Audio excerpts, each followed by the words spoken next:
I've been seeing these stupid, I don't know how much of the time we'll spend on this mold, but we'll spend a little bit of time on this mold. Molditize me, Captain.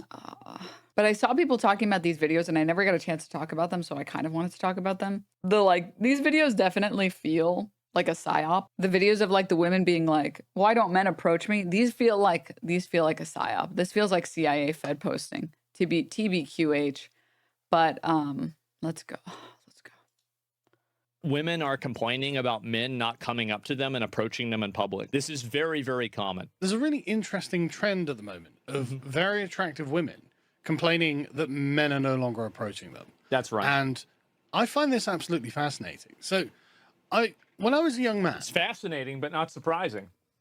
I only plucked up the courage to actually just walk up to a random woman on the street once because she was really attractive and say, hey, would you like to go out? She turned me down, right? Every other time I've got girlfriends or women who have been interested in me, they basically come to me and sort of signal to me that they're interested.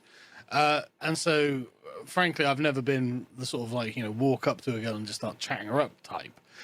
Absolutely same. 100% same. Completely agree. You don't leave your house, Asmon, please. You should not be commenting on whether or not you approach women. You have to leave your house to approach women first. Okay, please, for the love of God. But that same personality. Most of the time, women will signal when they are interested in you. And they will. If you're interested back, you can pick it up and go from there. Yeah, sure. But I think that there is at least a certain kind of woman who enjoys the attention, right? Who likes to know that actually she is an attractive woman and she's flattered by men making the effort and, well, as this woman says, catcalling her. Let's listen. Tell me why every day I go out, looking adorable, tits bouncing, skin glistening, and yet nobody ever hits on me or approaches me. Ever. I wonder why. Oh my God, like, please. I'll take a fucking construction worker catcall at this point. Let me just say something. This is a crazy conspiracy theory. I know. But I'm going to say something. That feels like a CIA Fed post. Or a joke.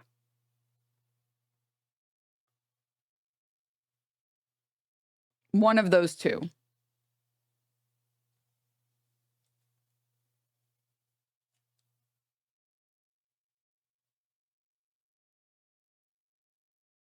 Or just like OnlyFans girl farming engagement.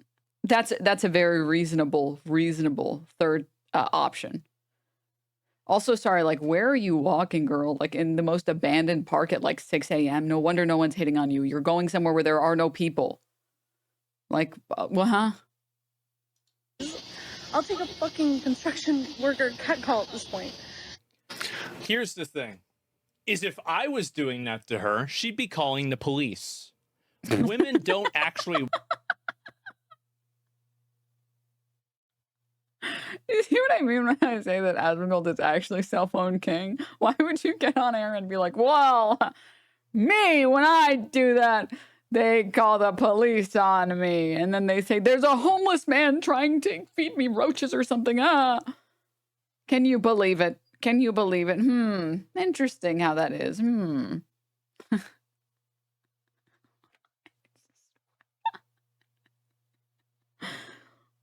Oh, God, dude. Oh, my God. Want this. I like how one video is a phenomenon. I think there are like 2 videos. They only want it from guys that they find attractive or they like. This is a massive fucking thing that a lot of people don't talk about. Is that the reason, like, women don't have a problem with guys approaching them in general, as long as they do it respectfully. But I think another big difference is appearance. If you are a weird looking or an ugly looking guy, you going up to a girl is totally different than if it's somebody who is attractive. And so a lot of these girls say that they want this, but if it's some weird looking guy coming up to them, they're going to be very uncomfortable and they're going to complain about it on social media. That's what happens. It's, flirting versus harassment. Exactly. So now there are many people who are saying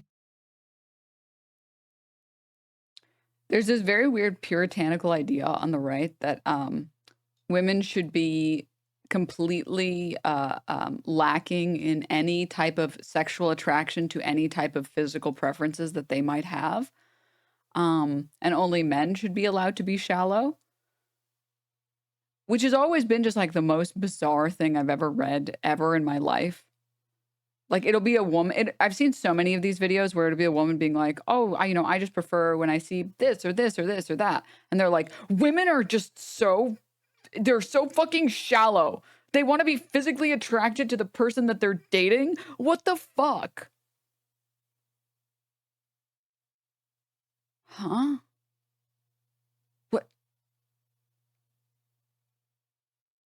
What the fuck are you talking about?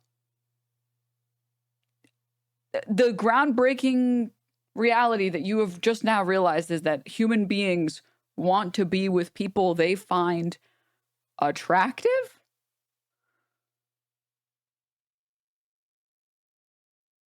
What? This is not groundbreaking. This is wait, do you want a Nobel Peace Prize? Like what? What? I'm so confused.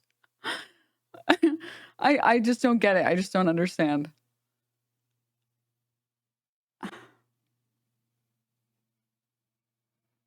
Well, and this is another video of the woman in the orange dress here. Again, very attractive women, and men are just not approaching them.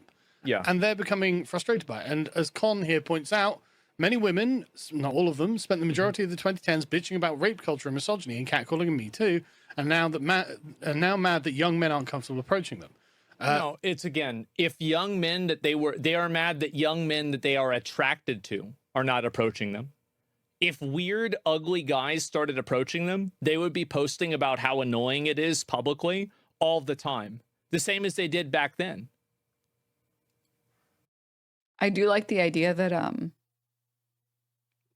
this worldview, men are so much more superior, and they would be happy if consistently women that they found unattractive approach them, and only women that they found unattractive approach them. We literally just saw a video.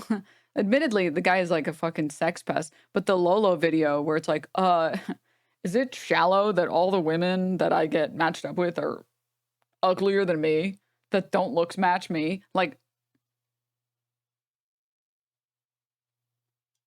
how am I supposed to feel anything other than this emotion?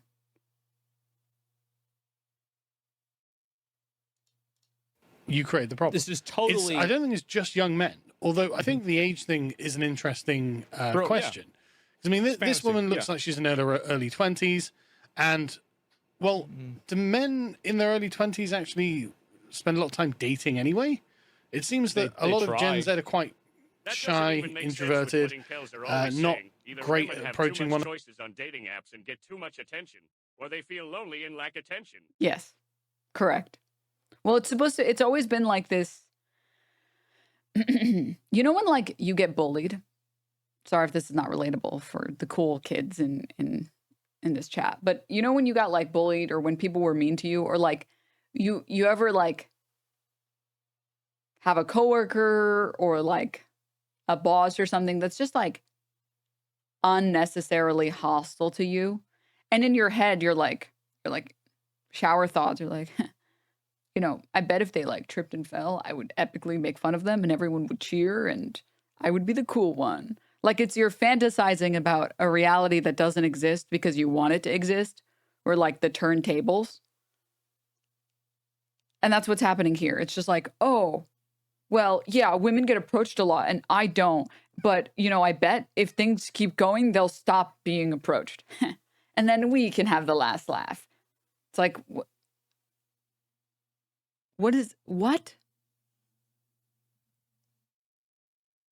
This is the most Giga Chad message anyone has ever said in this chat.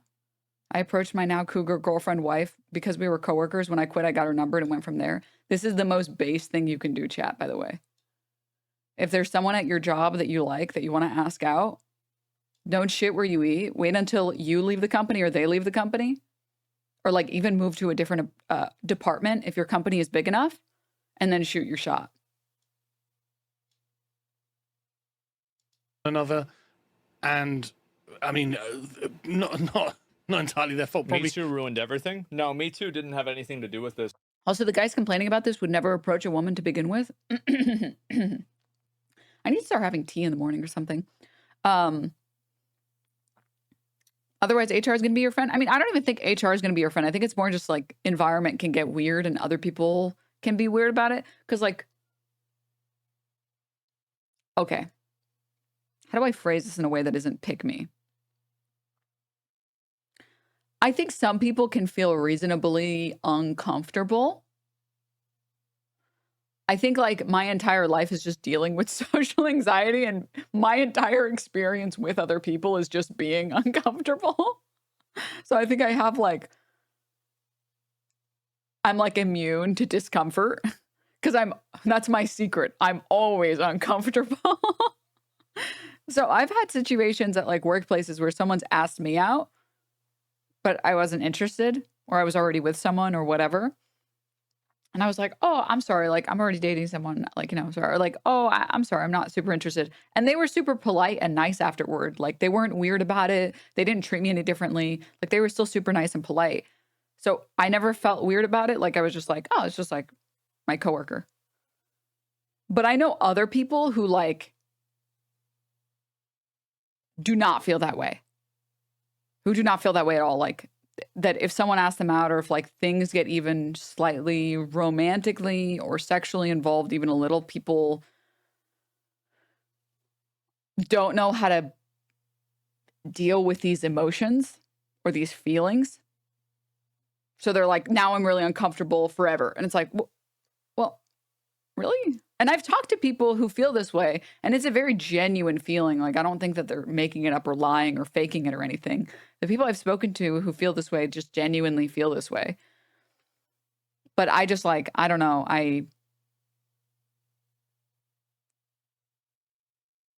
You have to be like, I feel like for me to become uncomfortable, it has to be more than once after I've already said no. Then I'm like, okay, now you're making me uncomfortable. Like, are you going to ask me over and over and over again? But like, I don't know. I think it's like, it's just different for different people. I think always just like, Chatter says, I asked out a best friend of 10 years and we're still chill, even though they didn't feel the same. Yeah. And I know like, again, also other people don't feel this way about friendships and stuff.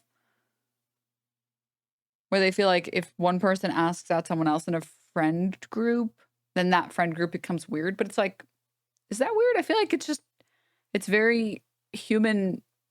Like, attraction is just such a normal human experience. There's nothing wrong with experiencing it. The only thing that's wrong is like how you might express it. Or if you insist on expressing it after being told no. I don't think that there's anything wrong with it. I don't know. But I think also like Americans and American culture is very weirdly repressive and like prudish. And people don't know how to deal with it. And they don't know how to deal with these complicated feelings.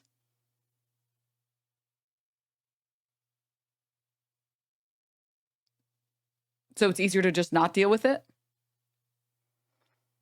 It depends a little bit on the age of the friend group sometimes. All right, moving on. This was happening way before Me Too. Me Too was like a COVID era thing. This has been going on ever since like 2013, 2014. Probably a lot due to social media and the internet and the fact that they've got phones, so they don't have to actually go up and personally involve themselves. And they seem to have been losing the customs on how to show someone that they're interested. Here's the reason why that happens.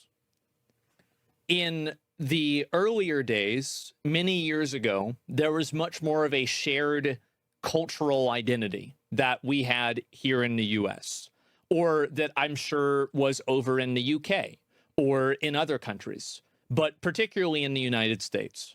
There was a shared cultural identity that most people subscribed to. So whenever you went to approach someone or you went to talk to someone, your behavior would probably be inside of that cultural expectation. But I think what the internet... Dude, this is such a crazy, like, male-centric point of view, by the way. Hey, well, before Me Too, we all culturally agreed that you can hit on women however you want, wherever you want, whenever you want, and no one had a problem. I think women were still complaining about it back then, but we didn't care, so no one had a problem, and we had a shared identity around that. It's like, what? What the fuck are you talking about? What? It's so fucking funny because you can still easily talk to people at bars. Well, like, this is all very, like, hyper internet brained. All of this. If you go and talk to normal people, no one thinks any of these things. Like, if you, I'm not joking. Go and, like, talk to normies out in the real world who, like, don't even know what the internet is. They're like, the internet, that's TikTok. And you will find that, like, no one thinks about any of these things. People still deal with, like, the normal things that people talk about here, like rejection. People still deal with, like, their attraction. But they don't build entire worldviews around this nonsense.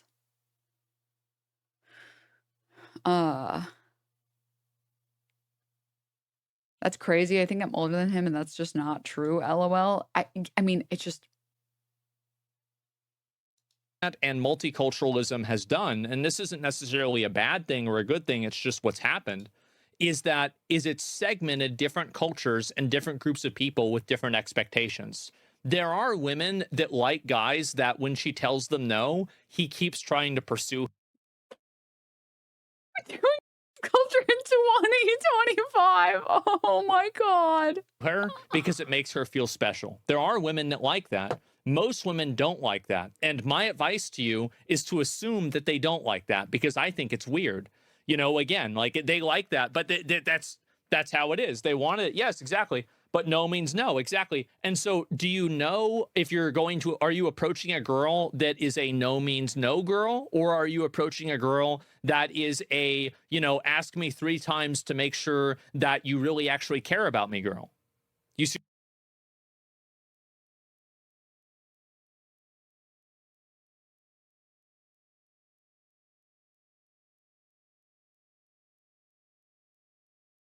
The mullet rolls are gone, people. I am literally speechless.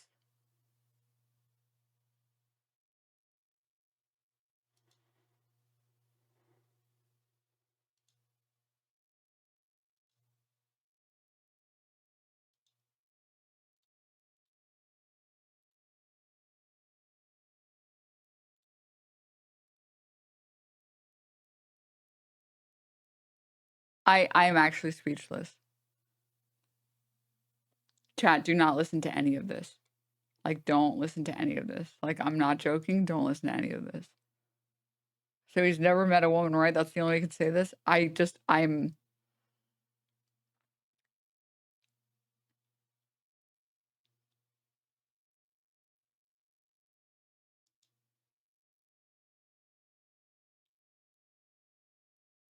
A no means no girl is crazy.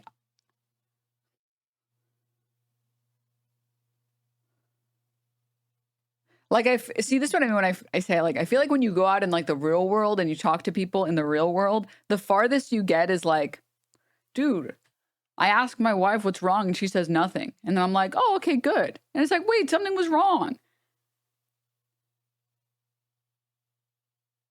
Why did you say nothing was wrong? And then, like, you take that and you mutate it and you make it gross and disgusting, and then you end up with a, well, are you hitting on a no means no girl, or are you hitting on something else, someone else?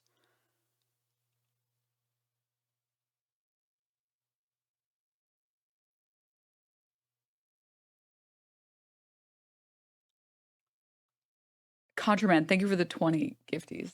Thank you. Sorry, I was actually, like, stun locked by that.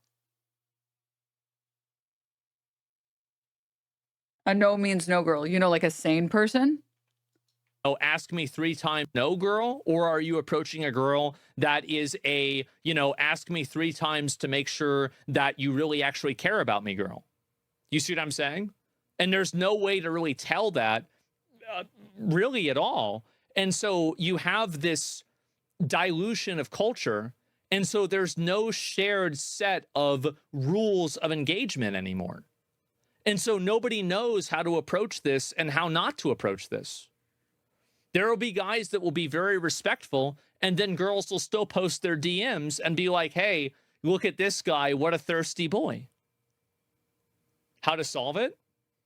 I don't think that you can really. It isn't embarrassing or humiliating in some way. And by the way, the girls that do that, that post the DMs from guys, the reason they're doing that is to feed their own ego. They're doing that so they can say, look at this popular person that was interested in me, but I'm too good for them. There's not really any other reason besides that. Yeah, it's their ego tripping. They need, yeah, it's validation. First of all, what the fuck does this even have to do with no means no? Second, are they like, what are we talking about?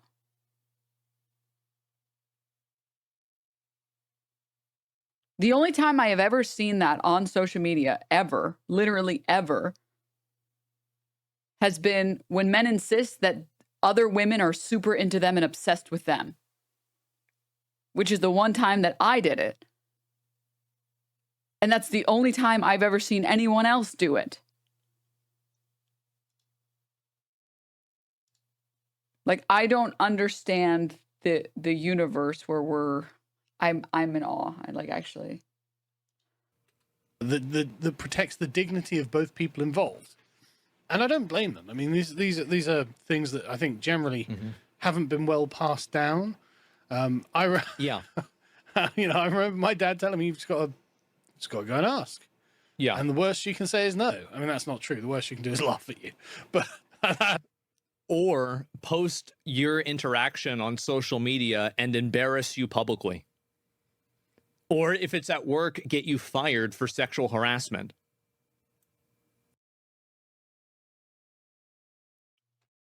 Are we going to see, like, this evidence? Are we going to...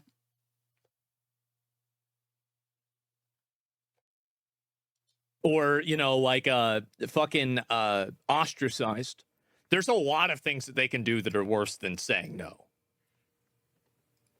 Hasn't happened to me, but I can imagine that happens, and it's absolutely harrowing. But at the end of in what universe is asking someone out for a coffee sexual harassment? In the universe where, like, nothing makes any sense.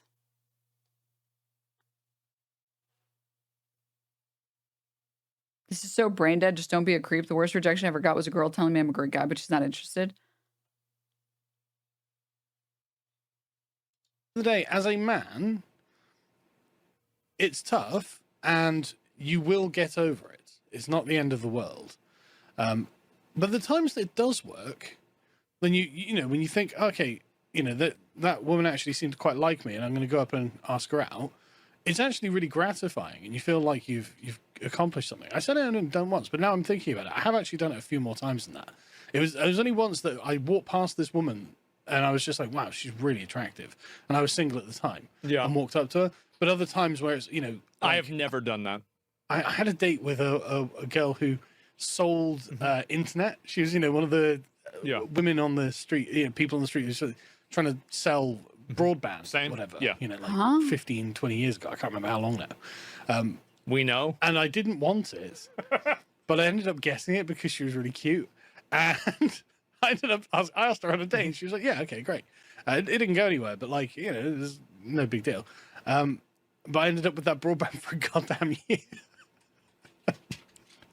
But the point is, when it is what it is, brother. Yep. When you do it and it goes quite well, then okay, great, you know.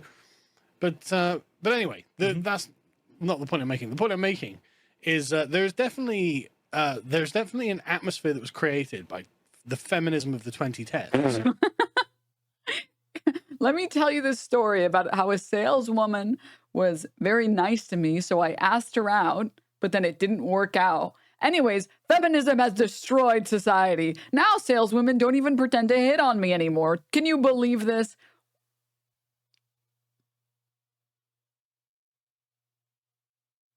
The Marlboros are gone, people. And this, I think, genuinely well, I don't think we're past it either. Like, I see on a weekly basis, even now, women exposing DMs from men all the time. This happens constantly. I mean, you guys have seen this too, right? Like, I'm not crazy. I'm not the only person that's seen this. This is quite common. Has had effects. I mean, you know, Me Too, the hysteria about catcalling and misogyny and rape culture and all that sort of stuff. Yeah, you can say thanks to Anita Sarkeesian, who herself had probably been cat.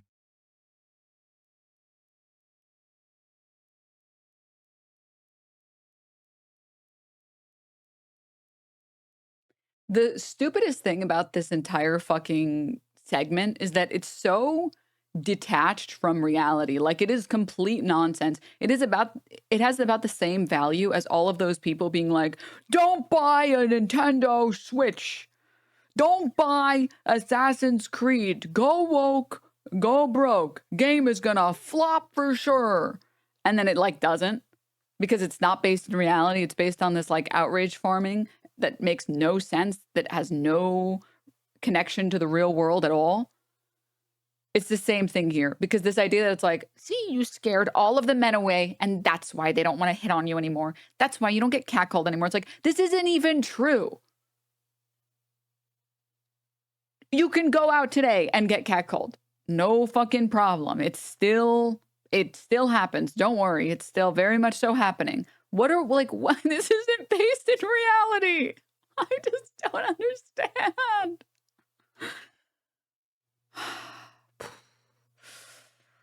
Their fitness videos, yeah. I mean, the Switch stuff was kind of fair because they had bad business practices, but go on. Sorry, what I'm talking about is like the outrage farming. Like Mutahar, which we never talked about it, but Mutahar being a fake engineer is hilarious. Mutahar being like, I'm boycotting the Switch. I have elevated standards. Ignore the fact that my camera never focuses in on my face and I have stains and holes in my clothes, even though I'm a millionaire. I have standards. And then when the Switch comes out, well, I bought the Switch so I can run some tests on it.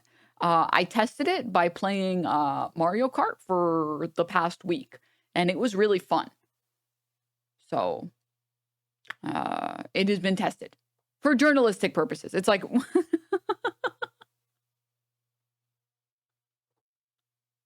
What are you talking about? It sounds like you just wanted to boycott this thing, but then you realized nobody else wanted to, so you just like gave up immediately, huh? No, wait, chat, sorry, mods, don't ban people. I want to talk to them today. Jesus, what an attitude. I can't listen to this girl. Fuck me. Is there something you didn't like? Please tell me what you didn't like.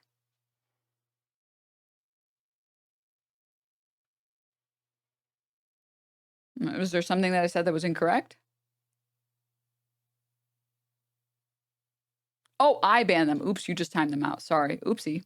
I thought you banned them. Don't ban or time out anyone. I want to talk to them today. My bad.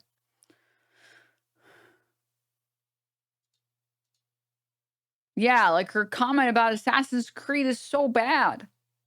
What are you talking about?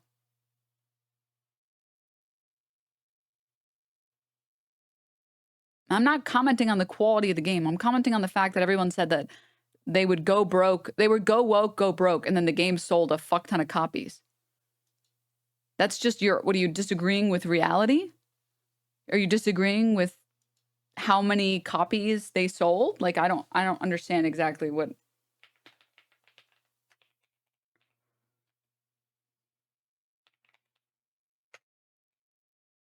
Let's find out.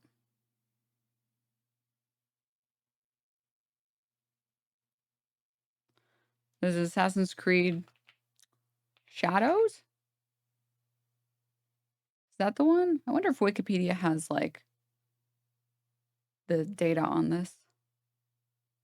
Unlike copies sold.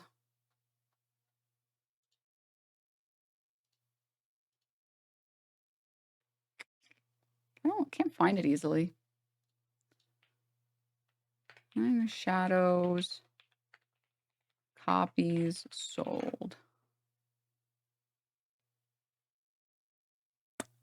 3.4 million?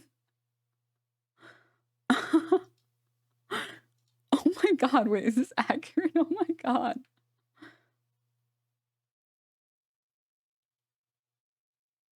It says it in the box on the right side of Wiki. That's what I thought, but I couldn't find it.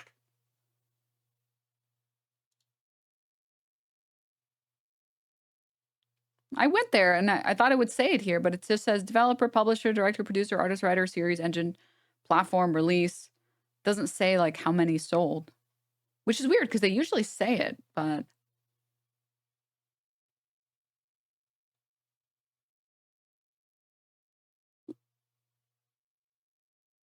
My bad, it usually does? Yeah, that's what I thought. It usually does.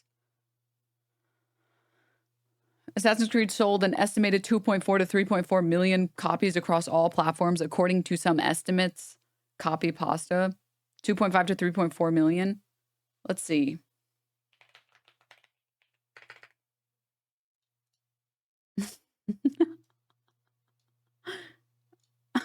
Assassin's Creed Shadow was the best-selling game in the US for March. Oh, dude. And it's the second best-selling game this year so far behind Monster Hunter. Oh my god. I'm sure you can find their goal and what they actually sold. Did you see Ubisoft stocks? I don't think I need to explain it, but just in case I have to, you have to understand how Ubisoft is more than just Assassin's Creed, right? A company can have a lot of shit games, but having one good game doesn't magically mean that the stocks reflect on that game. We're talking specifically about the game, not about Ubisoft. They said, go woke, go broke, and then they went woke, and then they sold a shitload of copies. Objectively, a good decision for Ubisoft to try and get their fucking stocks out of the shitter. Stock goes up, stock goes down. You can't explain that.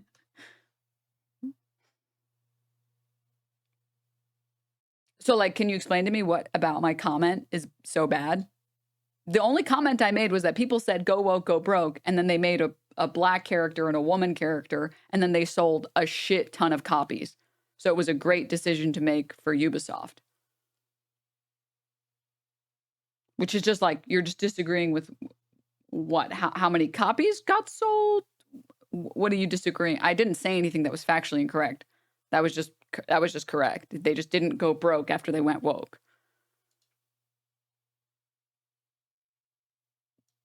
And asterisk. But at that point, it went down. Huh? What are you talking about? They made a boatload of money because of it. What are you talking about? Like, at that point, it went down. You can look at their stock. After having released it, it was up. And then it went down afterward. And I know this is a crazy concept, but you know that, like, Ubisoft has lots of different games and makes money off of lots of different things. And it makes no sense to blame the game that brought them a fuckload of money, that sold millions of copies, to blame that, or to blame this drop on that. That doesn't make any sense. That literally none of that makes sense. The company, after having a very successful March because of Assassin's Creed, went down because of Assassin's Creed. That literally doesn't make any sense.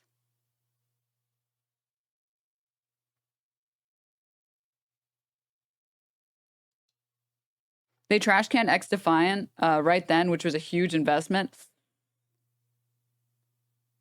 Zoinks.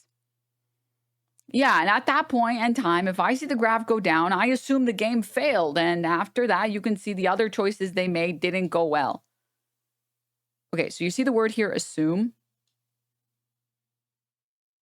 My comment about Assassin's Creed is so bad because I pulled up the actual facts and showed that the game sold well and it was a great decision for Ubisoft, as evidenced by the fact that the stock went up during the entirety of March, or like during the vast majority of March. But you make assumptions and your statements are correct? You made an incorrect assumption? That doesn't make any sense. Sounds like you just want to disagree, but you don't have anything to back up any of your points, man. How about you disagree with something that I've said that is wrong? How about you do that? How about you do that? Blade Crusher. Okay. Continuing, shall we? Oh, hideous. Yeah, fitness creep videos, stuff like that, definitely. Dude, no way. Sorry. Just last thing on this chatter. The facts you said was one post. Was that from the company itself or a random reporter? I don't know which part of this is crazier. That you think that the company's reporting would be less partial than a random reporter, or that you think that the game didn't sell well? You know, you can ask Grok. This is not the hill to die on here. The hill of like, well, are you sure that the game did well is not the one. Like, dog.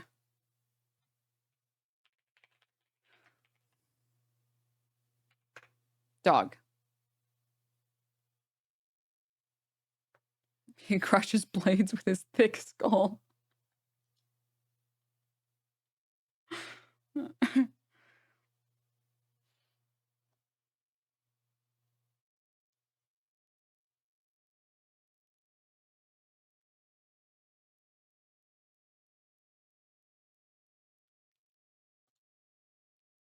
Okay.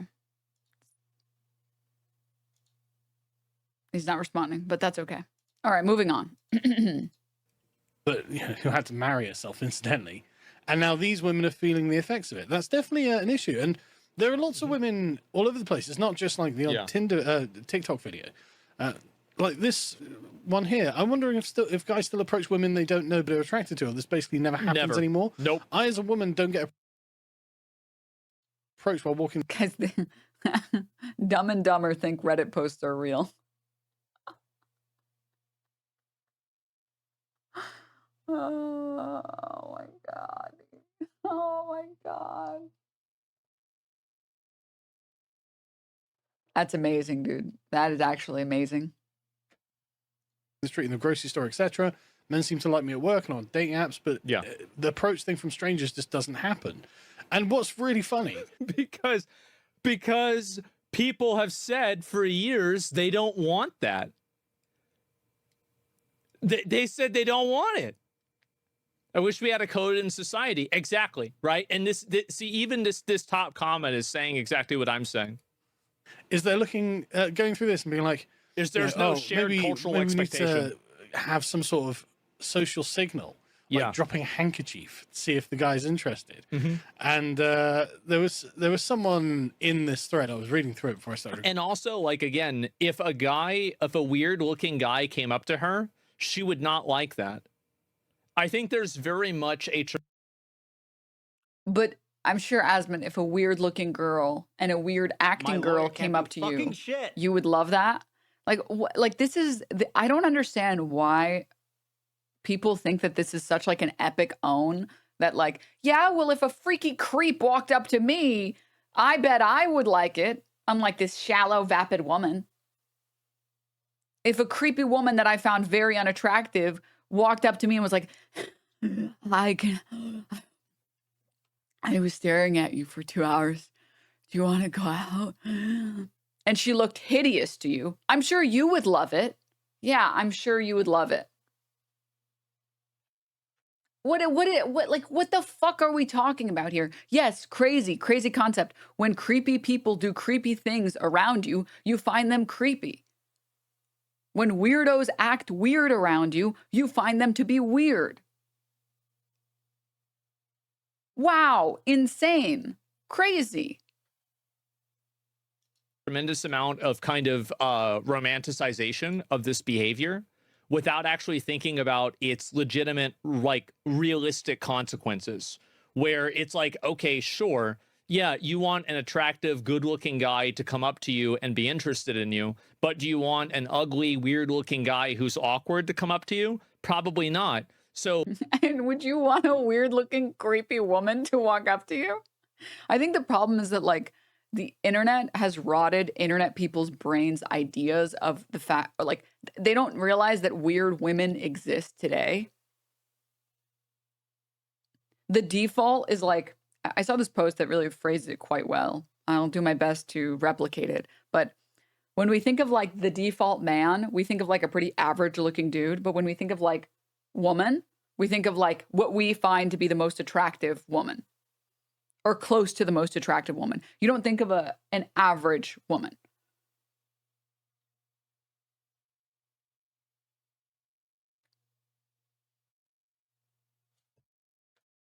Asmongold literally shits on games where there are big women. He was literally saying men don't want bald women, which is like, first of all, more for me. Thank you. But second, okay, so like, what does that not apply for you, Asmongold? If like a creepy, in this context, bald woman walked up to you, you wouldn't be interested? Like, huh? Oh, really? Or you would magically be interested? Excuse me? The odds are, right, it's going to be probably more ugly, weird looking guys. So yeah, that's why they ended up stopping this and people don't do it anymore. It goes both ways. Well, of course it does. Comments. They're like, yeah, but what if the guy doesn't pick it up? That'd be devastating. Absolutely devastating. Yeah. I don't know. I can't find the thing, but okay, yeah, it would, but at least it wouldn't be like obvious. At least you could play it off as if, oh, I just dropped that. I didn't mean to drop it. I wasn't trying to signal. But anyway, so yeah, you've got like other videos of women who are just trying to think of ways to get guys to approach them. Because again, like, I think for a lot of women, it's not necessarily that they are, you know, actually they want loads of guys to be hitting on them. But what I think it is just for them to feel secure about themselves, and also gives them something interesting to say about yeah the night. Like, it gives them a social status over other women that these two are talking about incidentally. It gives them sort of like, it's a story, right?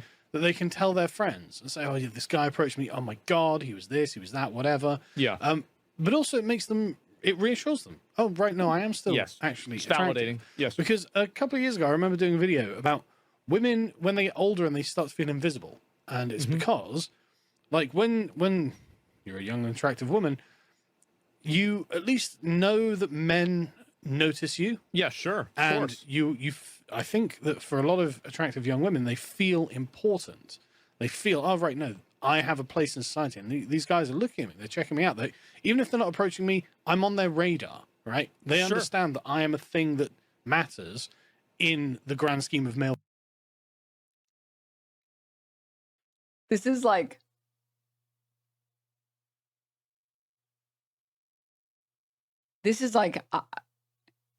it's so comical to watch these two dudes be like, well, who cares what women say that they think? I know what women actually want, and they want to be harassed. They're just pretending to not want to be harassed.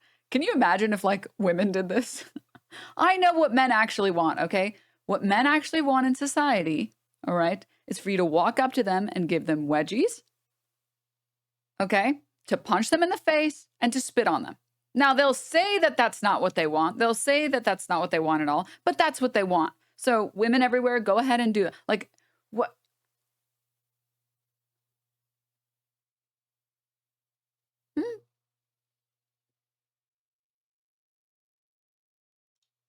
I'm sorry, this chatter finally responded. Look at that.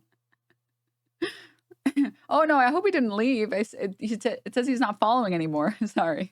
But look at this. I don't know. If he's gone, he's gone. If Blade Crusher, the thick skull Blade Crusher is gone, he's gone. But this is a pretty funny message. With Grok, so Grok said it's close to 3 million copies they sold, which is less than any other game they sold. So yeah, if you want to, you can look at Grok if you want to. Oh, well, she moved on. Oh, well, I guess I am right, chat. Easy win as always. Oof, so bad. Anyways, I won again because no one cares to look at the facts. I guess, bye.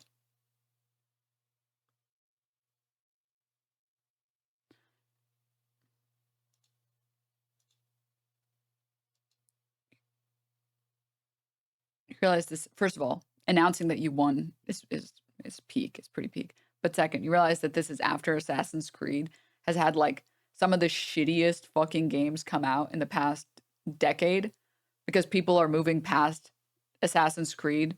Like, it's a formulaic game. You just do the same thing over and over again.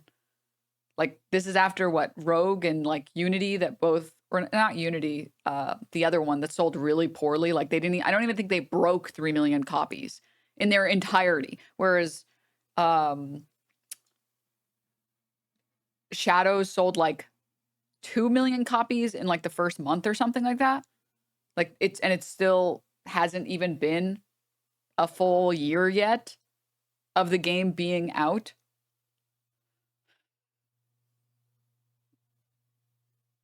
Unity was the last one. Good one. I think Syndicate flopped. I think it was like, I think, was it Rogue that was the really shit one?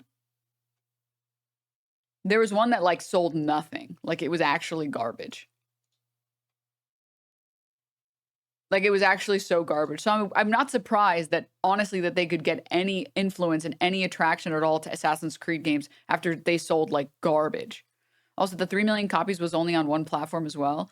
The other thing too is, since the advent of like battle passes, it's a lot harder to see how many copies of a game you sell. So versus when like Assassin's Creed games first launched, where you only bought games. You didn't ever buy battle passes to buy games. You didn't have subscription services to buy games. So there were a lot more games sold. Whereas, sorry, not battle passes, game passes, whatever it's called. There's like an Xbox one. I think there's a PS one. I don't think that there's a Steam one. I think Steam, you still have to buy it outright. But the number of people that outright buy games is just way, way, way less now. Because again, you can just buy the Game Pass, which lets you play all of the games. And you don't have to buy them. So a much better and more accurate tracker would be how many players they had. Which I don't remember on launch how many players they had. It was like an obscene amount. But it's because of all of like the... No one is paying $18 a month for Ubisoft Premium to play AC Shadows. Yeah, but it's possible that a lot of people already have Ubisoft Premium because they were trying to play something else. And it's not just about Ubisoft Premium. It's about like the Xbox and like the PS Game Passes that people already have. So, yeah. Let me see.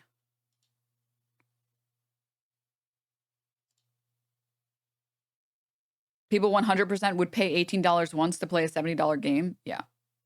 Especially games that don't have a lot of playtime in them. Like, it's not like you can play Assassin's Creed games for forever. Like, you beat the campaign and then there isn't really that much left to do.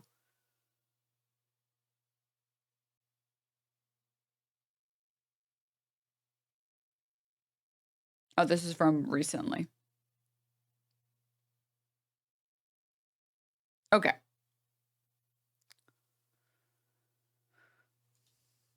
Yes, this would be an accurate description. Here we go.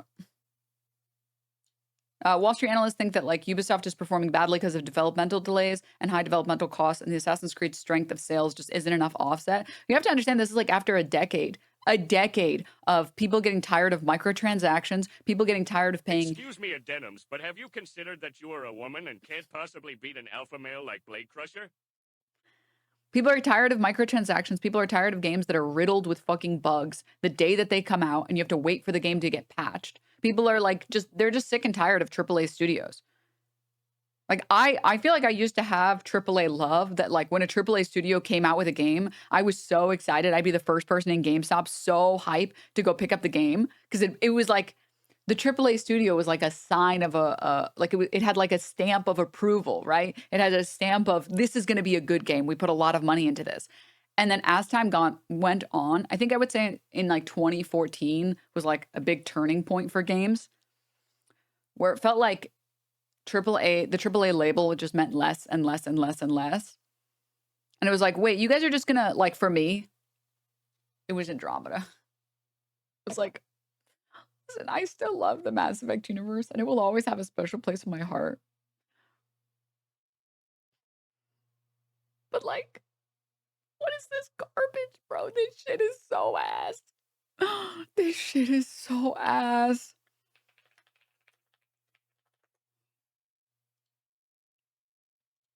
This was me. This was me playing Andromeda. And, like, I know since then, they've improved it a lot. They've improved it a lot. Like, visually, it looks a lot better. I know that they worked on some of the combat. They worked on some of the plot. They've spent a lot of time fixing it. But it's like people are just fatigued paying $80 or more just to get a game that sucks. What did your thoughts about the ME3 pick your color ending? Dude, that was the dumbest shit I ever saw in my life. That was so stupid. Mine was Night Rain. The other most recent one was like Diablo 4, where I was like, this shit is so ass. For real, this shit is so ass. I really was hype. And yet, From Software still on top. I will say From Software, great stuff. So yeah, people are just fatigued from like major studios. People don't want games from like fucking Ubisoft anymore. They don't want games from Blizzard or Battle.net or whatever. They don't want like the only AAA studio that still exists, which I don't even know. I think you would still consider them a AAA studio, is like Riot, but that's because they have their fucking golden goose that is League of Legends. And they seemingly like, I feel like the Riot people, the people who actually work on the games, or at least the execs, seem to care about making games that people like, because the people who play Valorant love Valorant. Rockstar too. Well, Rockstar takes their time with games. They don't believe in like crunch, as evidenced by the fact that we got X before we got GTA 6 as a meme. Like they just understand that you make the game well and then you release it. You don't release it and then make the game good. Sorry. They don't engage in crunch at the same level that other companies engage in crunch. Like other companies engage in crunch to release the game as quickly as possible so that they can make money. Rockstar still seemingly cares at least a little bit about making the game correctly and releasing it when it's done. They just do crunch for 6+ years instead of just near the end. That's correct. That is a more accurate description. Thank you. I appreciate it. Thank you. Thank you for the correction. Whereas like other companies are like, oh, wait. So like most recently Dragon Age released. I didn't even bother fucking playing. I didn't even bother buying it. What they do to my baby, dude, Dragon Age. But Dragon Age most recently released Veilguard, I think. And I remember following it after I finished Inquisition. When Inquisition was released, I went back and played all of them, and then I played Inquisition. I went Origins, and then DA2 sucks dick. And then I played Inquisition, and I was so excited as like it was getting released. I was following it, and they had like this entire game, and they were gonna set it in like wherever the fuck Eggman is from, and they had it all built up. And then I remember seeing the news that they basically scrapped the project 2 ways in to start over, and I was like,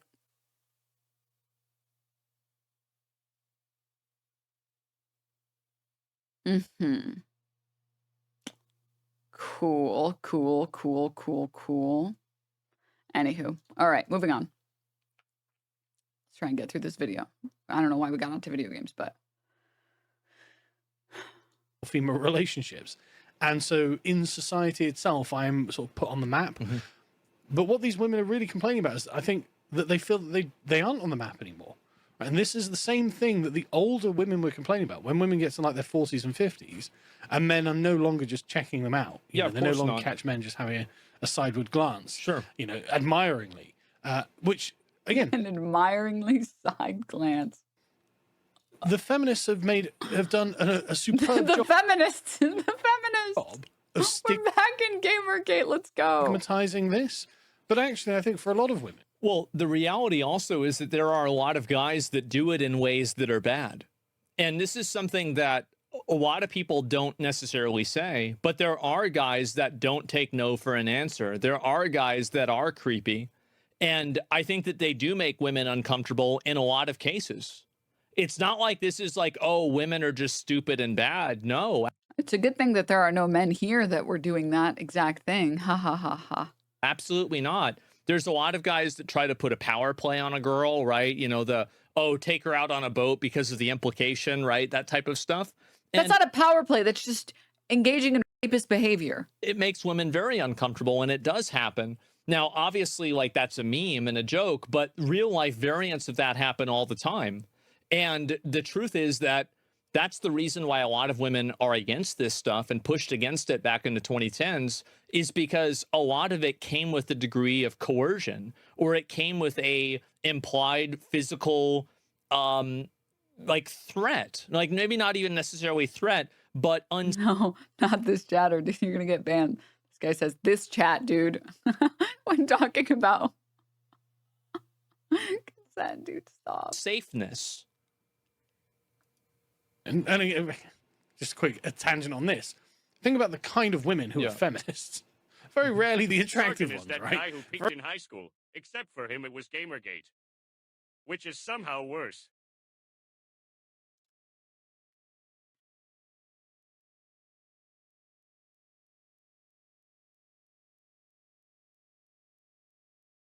I truly hope that being a feminist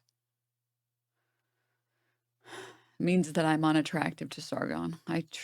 One can only believe, one can only dream, one can only hope that that is true. Very rarely the ones who are getting catcalled. So in a way, feminism was kind of like a negative mating strategy. Yeah. And they've ruined it for the decent looking women. And you can thank your sisters on that one. They were fighting for your rights, not to feel flattered when you're walking. For my See, that would be true if catcalling didn't keep happening.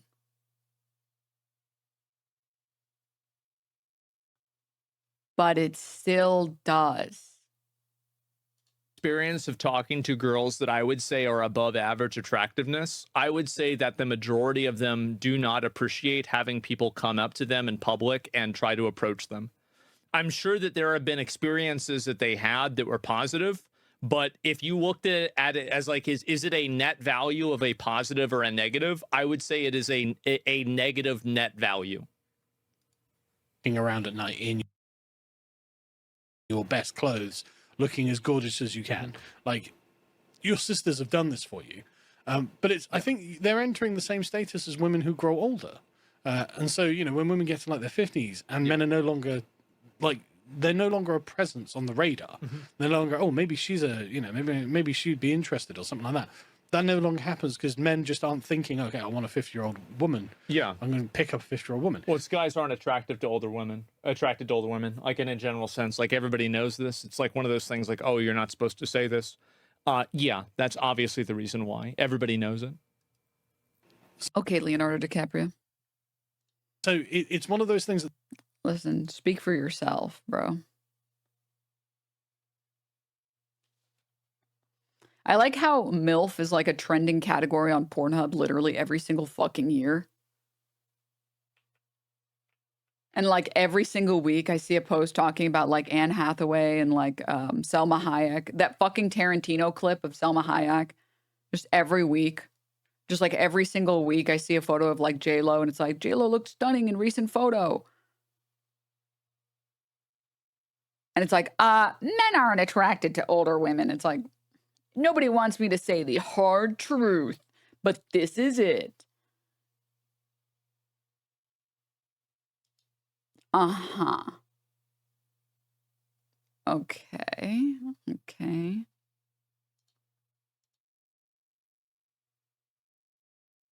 The older invisible women who didn't get married and don't have kids and don't have families. This is one of the things that, by the way, ladies, you're going to want to get married and have kids so you don't turn into Ew, ew, ew, ew, ew, ew, ew. Oh my God. Yes, this is exactly what I want to hear. Thank you. Thank you. You're old and you're not attractive, so they could be right. LOL. Thank you. Thank you so much for saying this. My concern has always been that I'm attractive to people that I hate, but it's not the case. So we're safe. Whew. Thank you. Thank you. MashaAllah. MashaAllah. Whew. It's one of these invisible women. It will happen to you too. Yeah, of course. Because this is the nature of what the manosphere uncharitably but fairly calls the wall. You when you reach the menopause, frankly, you stop being a viable mate in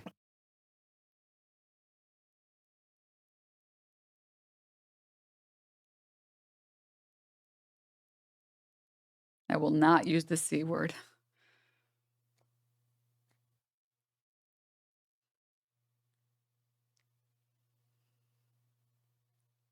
The C word is cinder blocks. Sorry, whenever people talk about viable mates, I always think about that one clip from Matt Walsh in his car talking about how women are the most fertile when they're 16 years old. And I'm like, that's all that gets signaled to me. That is the only thing that gets signaled to me. It's not a year, right? There's some chicks that look really attractive and they're like 50 or 60. And there's other chicks that stop looking attractive when they're 27. It's genetics, the way that you take care of yourself, skincare routine. Saying this as Asmongold is so funny. Saying this as a dude who experienced twink death is like peak.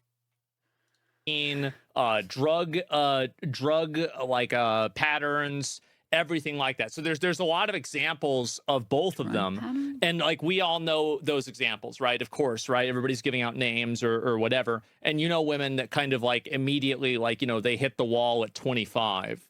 Yeah, this definitely happens too. For sure it does. But at the same time, yeah, of course, like I mean, and I think that for guys this is true too, by the way. Like people like to create this false dichotomy where like women age. Yes, the mold roller coaster. Even a broken clock is right twice a day.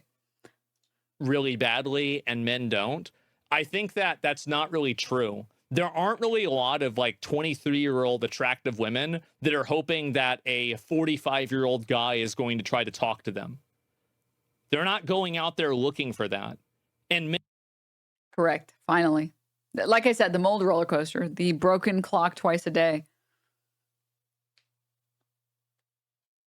This is true. This is very true. I have to say, I love the idea of like, there's one meme that's like, this is so fucked up. Like this is what I mean when I say, dude, if women wanted to engage in more bullying and the level of bullying that like incels engage in, most men have not dealt with enough girl bullying to understand that they don't want that smoke. There was one meme that I saw that was brutal. Oh my God. It was.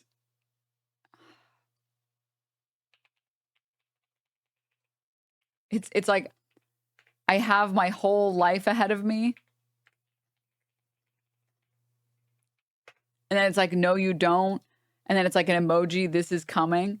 This, dude, like, a woman made this. A female bully made this. A rad femme made this. This is one of the most fucked up memes I have ever seen in my fucking life. Men be like, I have my whole life ahead of me. No, you don't. The emoji is coming. And it's this, and it's like male pattern baldness emoji. It's like, oh.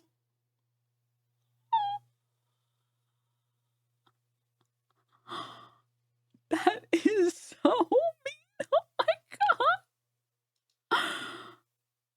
Many of them think that's creepy too themselves. Like this is a fantasy that I think guys tell themselves as a coping mechanism. evolutionary terms. And also, like, by the way, it's more true for guys, but it's not true for guys. Like, for women, it's totally not true. And for men, it's like usually not true. And also the reason why a lot of women are doing that, it's for something that is external from the guy itself. It's like his position of influence, money, or something that's similar to that. Some sort of external thing that's not necessarily intrinsically him. But yeah, no, guys approach and they have the same thing. And then that just means that men false young women love older men. Well, I don't know. I mean, like, that's one chatter coping, by the way. No, listen, I'm going to dispel this narrative right now. When women say they like older men, they mean like 5 years older. That's what they mean. They mean you've already dated one other woman, so I don't have to teach you or explain to you that you have to cook your own meals and I am not your mommy. That's what they mean when they say older men. That's what they mean. Not twice my age. There are no women, I promise, that say, I want an older man, and they mean like someone twice my age that fucking posts like a crazy person on the internet. They mean someone employed. They just mean an adult that can take care of themselves, that knows how to take the trash out, cook a meal, one meal, hold a job. Although with the job market now, probably less so than ever before, but that's what that means. I don't think that's generally true. I think that younger women will make exceptions for older men way more often than younger men make exceptions for younger women. Or sorry, older women. But I think in general, those younger women that are attractive are looking for men that are around their age. That's the truth. That's primarily what they're looking for. Don't generally tend to check you out. And younger women, it seems, are actually encountering this firsthand. And so they're strategizing, well, what can we actually do to not be invisible? Because, you know, we're still potential mates. People say you're so wrong. It's a lot of guys coping. Tons of guys coping. Guys coping like crazy. Going crazy coping. What can be done? I mean, this is a fascinating video. It is really funny how many people in his chat. I think this is the hardest I've seen Asmon ever shit on his chat before. I don't think he's ever disagreed with his chat as hard as he's disagreeing with them right now. Absolutely fascinating. Let's watch this. The dating scene is getting so bad in New York City that I am seeing... And someone says real quick, I'll address one more. Just because you're a goblin, bro. Young women love attractive, successful older men. Do you know what they love even more than that? Attractive, successful younger men. Oh my God, dude. Oh my God. Dude, his chat can't handle this. His chat can't handle this. If you showed them that image that I just showed you guys, I have my whole life ahead of me, half of his chat would explode. They would implode.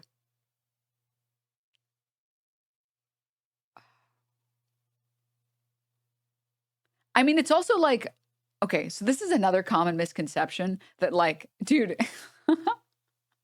this is why it's easy to pander to the right.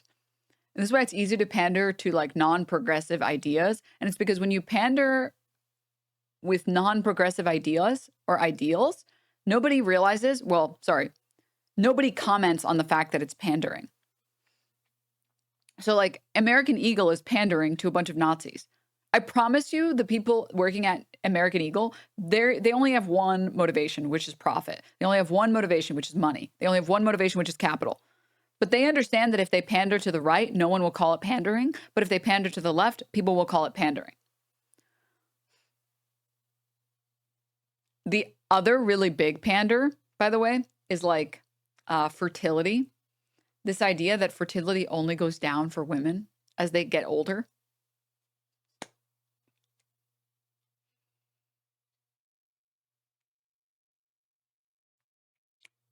I've had conversations with people that don't know and that didn't know that your age as a man absolutely impacts fertility as much as women's does.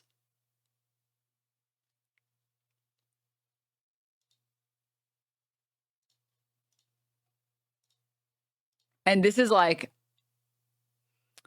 this is an inconvenient truth that a lot of a lot of dudes just like don't think about or pretend like it doesn't exist. But it's because a lot of the research done is on women. A lot of the research done on fertility and on like quality of like, quality is not the right word. Like chances of birth defects, chances of complications, chances of a healthy birth. I was thinking of like quality of sperm, but like what quality of egg, basically. A lot of it is focused on women and a lot of the research is done on women, but people just like kind of ignore the fact that it's just as bad for men. That like if you're having kids at 40, like I don't know how to tell you this, but the sperm quality is a lot worse. It's a lot worse.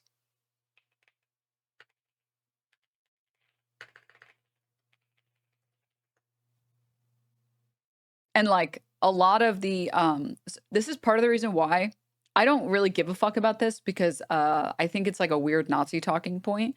People who give a shit about like the birth rates going down or whatever and being like, yeah, well, women have an obligation to have as many babies as possible to continue the human race. It's like, you just made that sentence up. Nobody has an obligation to continue the human race. You think that people have an obligation to continue the human race, but nobody has an obligation to continue the human race. Consciousness is like this bizarre mistake that happened in evolution. Being able to perceive the way that we perceive things, that was a mistake, okay?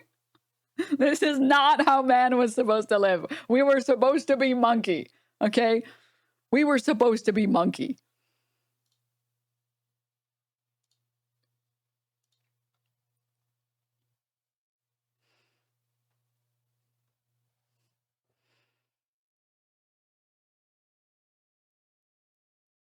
Yeah, and if that's the case, then you go out and get some play and continue it yourself. Yeah.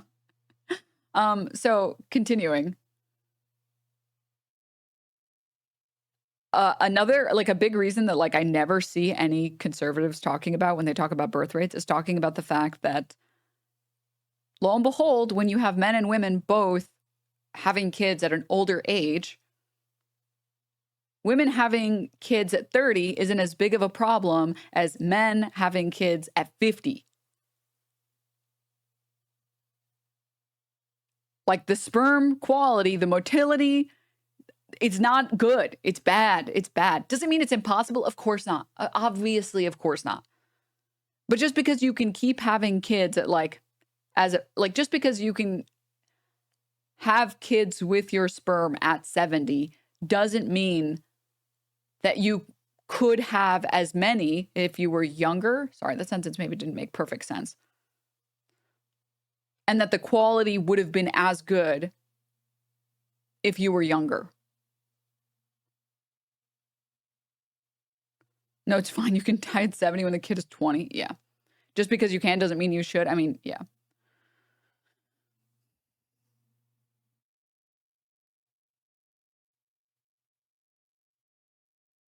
'40s is also like danger zone for most. I mean, it just has to do with like normal aging and like just what happens.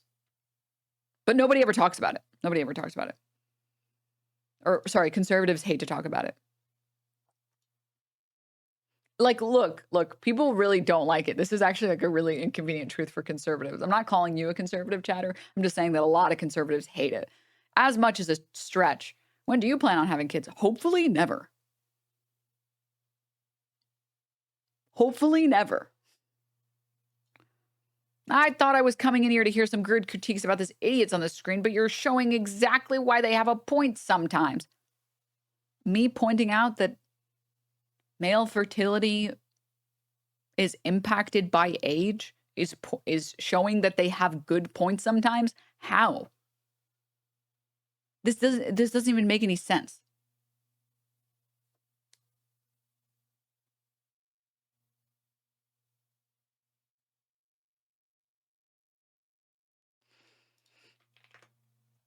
Let me see if I can pull up a...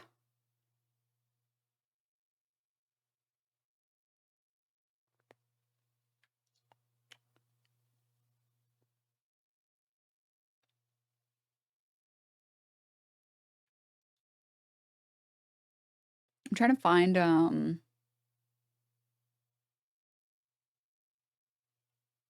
good research on this.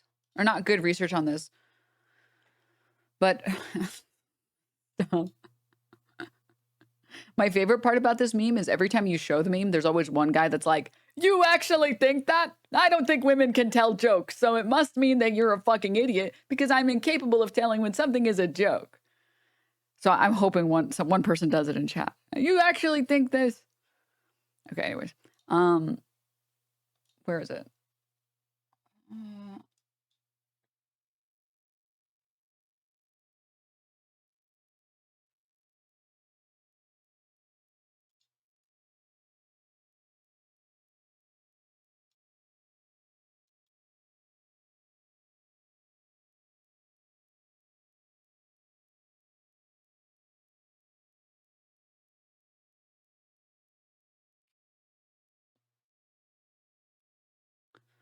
I'll try and look for this later and see if I can find it for you guys, but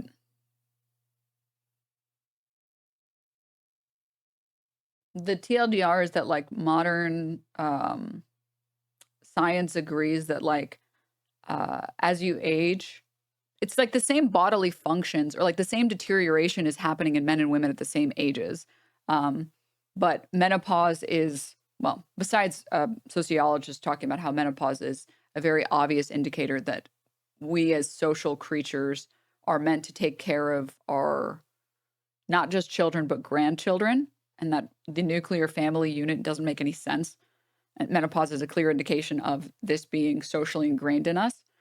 There's also the concern about the health of the person giving birth, that there is no necessary requirement to continue to have or to like have menopause in men because there's no risk to men, but giving birth as you get older gets more and more difficult. And so that there becomes a higher risk to the mother. So having menopause only makes sense, right? For the life of them. So anyways, I'm not going to get too deep into it, but yes, if you don't believe me, you can go ahead and do the research. The same deterioration that's happening in like women's eggs and uteruses is also happening with sperm.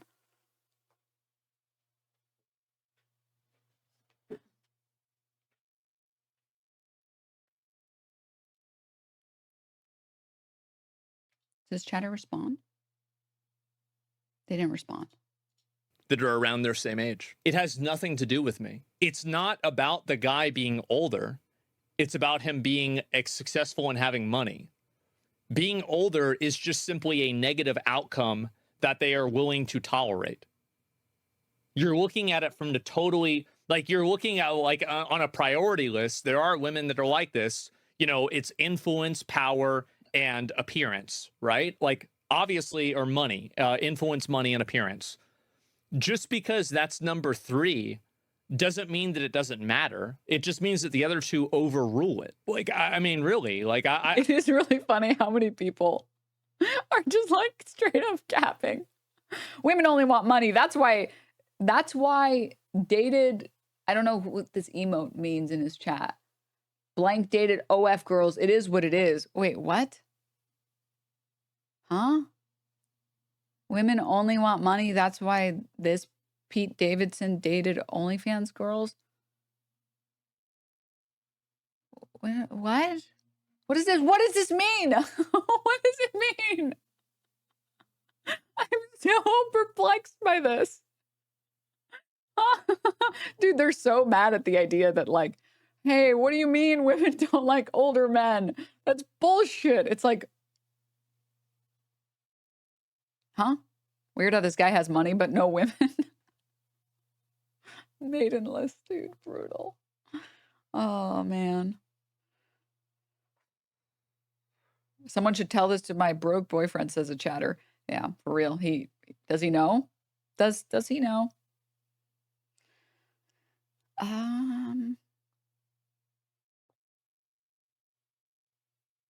Wait.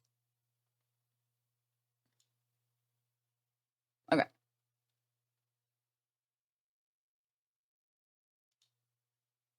Oh, they think Pete Davidson is ugly and he got with models because of his money.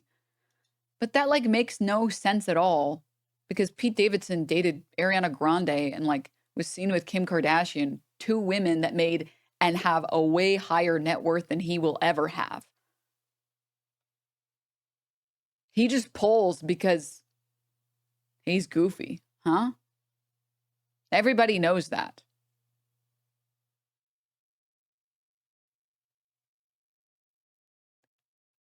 Ariana Grande wants money, so she dated someone significantly poorer than her. That makes no fucking sense at all. That's the stupidest thing I've ever heard in my life.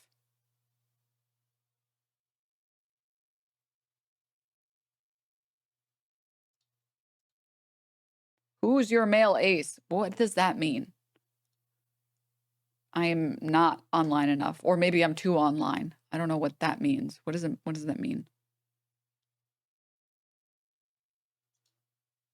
I genuinely don't know what that means. Oh, who do you find attractive? Oh. Hmm.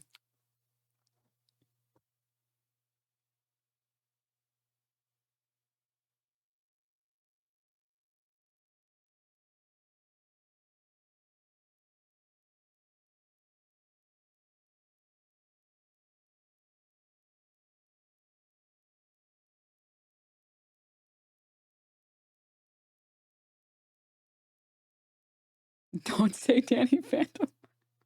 Don't say Danny Phantom. Don't say Danny Phantom. Don't say Danny Phantom. Sorry, I'm like trying to think of actors or like any famous men, and I'm like blanking.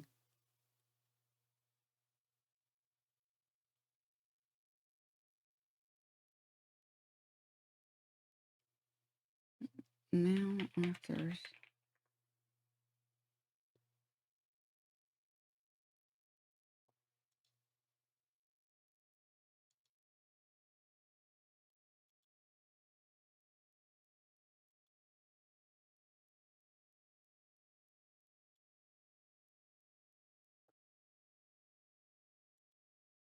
No, Ryan Reynolds is for the male gaze.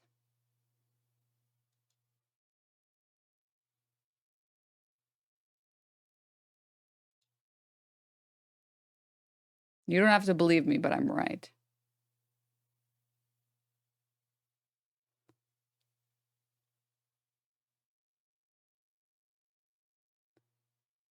Who's the twinkiest twink that's in Oh my god, you know who? Okay, I've been watching all the X-Men movies recently. And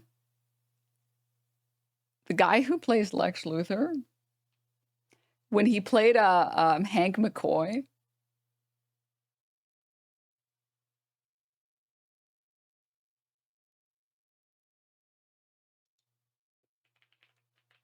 Nicholas Holt.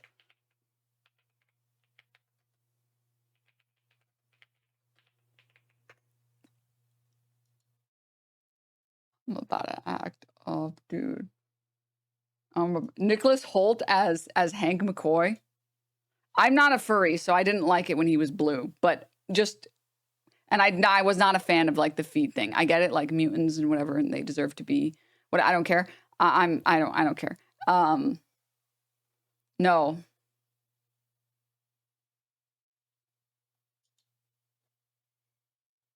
Nicholas Holt as Hank McCoy, pre-juicing himself.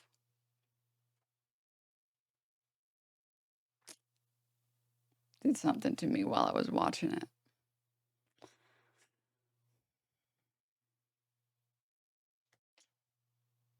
Did something. Anyways, yeah, that's my ace. He's not even that hot. What the? Okay, rude.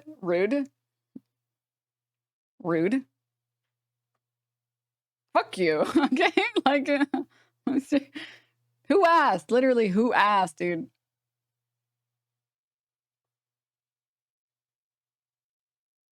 He looks better in Superman, I think. Well, I agree, but he looks like Cocky Want Boing Boing, and that's all I can see him as when he's bald. He just has that guy's fucking face. And I can't unfucking see Dan Herschel. So I was not a fan. I was not a fan. Okay, but anywho. I just know him from Skins. I've not seen that one. I haven't seen that one. I don't know what that is.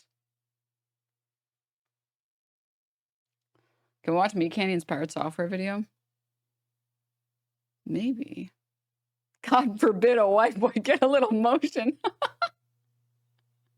Shut up. Oh, shut the fuck up, dude. You haven't seen Skins? No, I have not seen Skins. Sorry. Guys, I'm on my movie TV show grind, okay? I'm working on it. I'm doing my best. Okay, I'm slowly getting there, okay? Give me a break. Let me cook.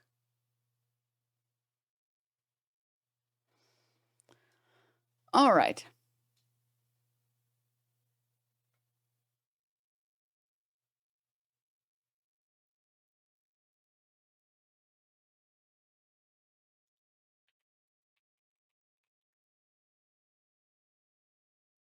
Okay, moving on. I don't understand, like, yeah, women like daddies. Some do, some don't, right? I mean, that's all. There's always going to be like weird sexual things like that. Yeah, they're gonna like a guy that's around their age that's also attractive and successful too, more than they're gonna like a guy. Like, all other things being equal, I think women in general will choose a guy that's 5 years older than them much more often than choosing a guy that's 15 years older than them. And I'm talking about, by the way, whenever I'm talking about these... It's also like, have you tried talking to someone that's 15 years older than you? Like, the cultural differences are so strong. Like, the generational differences are so strong. I've tried. It's like, anyways, do you want to listen to some band I've never heard of? And then when I say, what is that? They're like, how do you not know this? And then they list 17 other artists I've never heard of. And I'm like, I mean, I guess if you want to, sure, you can play it. And then I play some hyperpop and they're like, can you turn that off? I'm like, bro, whatever. Okay, rude. Age differences, I'm talking about like 10 plus years. So like, I'm not talking about like, oh, 3 years older. Like, that's not an older guy. I'm talking about 15 years older, 10 years older, 20 years older. No, they would pick the younger guy if all other things were the same. Being on TikTok, there are girls going into Midtown during the week and stealing Finance Bros salads for lunch. What? And then looking their name up from the salad order on LinkedIn. And see, that's got nothing to do. This is what I'm saying. Why are they? Why would it be finance? What of all the what would it possibly be because of finance? I don't know. It's a mystery. And they're not doing that because of their age, are they? then messaging them through there and being like, hey, oh my god, so sorry, I grabbed your salad, like, let me just make it up to you and buy you a new one. And that's how they're like sliding it, which honestly, smart. Why are we stealing men's salads? Like, why can't they just come up to us? That's because, listen, the girly pops don't know that finance bros are like the worst. Or like, you talk to a finance bro for more than 20 minutes and you're like, you will vomit in your mouth. Okay, I'm sorry. They're the only finance bros that are good, that are safe, are finance bros that wanted to initially do like art or something. That's it. That like they wanted to do something creative, but they were like, well, I guess I got to do some stupid fucking corpo job. And that's it. The finance bros that wanted to be finance bros are like, they are creatures. They are fucking creatures, dude. Do not trust a finance bro that said he wanted to be a finance bro. The bar, like, why is it getting to this point? Men, just please step up, or your salad's gonna fucking get taken. Your lunch is gonna get taken every week. Like, I'm seeing girls get so creative these days. Like, they're making bracelets with their phone numbers on them and giving them to you guys at the bars. They are taking pictures of you sneakily and then being like, hey, oh my God, making it their phone screen, and then being like, hey, can you take a picture of me and my friends so you can see that your picture is their home screen? All just different. If I did that to a girl, the police would be called. Yep, that.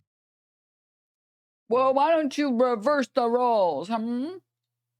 You should reverse the roles.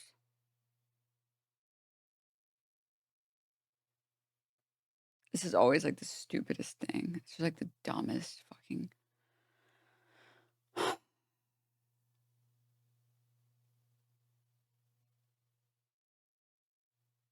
The police would arrive, and I would I would be removed from the facility. That's a sociopath? No. I mean, like, listen, it's not done with ill intent. But what I'm saying is that the person doing it and the messenger matters more than the message. Women steal salads, men steal breast milk. We are not the same. Except for extremes of like doing something really creepy or doing something very romantic and very nice, the messenger matters more than the message. That's it. Ways to try to talk to you guys because you guys don't come up to us in your city, and it's crazy. Okay, some of that was weird. If I talked to a woman and she had my picture as her phone screen, I'm like, what the hell's happening, man? Is this like some sort of weird, creepy Truman Show? Wow, it sounds like you don't like when women approach you. Oh, so when a creepy woman approaches you in a creepy way, you don't like it? What? Well, I guess no women should ever approach you ever, since that's clearly what you're saying. You clearly think that women should never approach men ever. Do you see how easy it is to engage in this rhetoric, this fucking stupid, nonsensical rhetoric? But there we go. I mean, that is clever and creative. Oh, I took your salad by accident, you know, blah, blah, blah. Yeah, it's cute. But this is what I mean. Like, women will signal that they're interested, but I guess if they're not getting approached at all, well, this is actually becoming a problem. And it's also, and here's another thing, it's that, have you ever had a time where a girl did something that made you think that she was interested, but then whenever you acted on it, she was like caught off guard and it was like off-putting to her because she wasn't interested? And that's what I was saying before about there not being any shared culture. Because there's not a shared culture, there is no line and rules of engagement. Yeah, I don't want to get accused of rape later on. Well, that's way too far. Men don't approach women ever and ask out for coffee. Ask women out for coffee because they don't want to get accused of rape. Because there's no shared culture.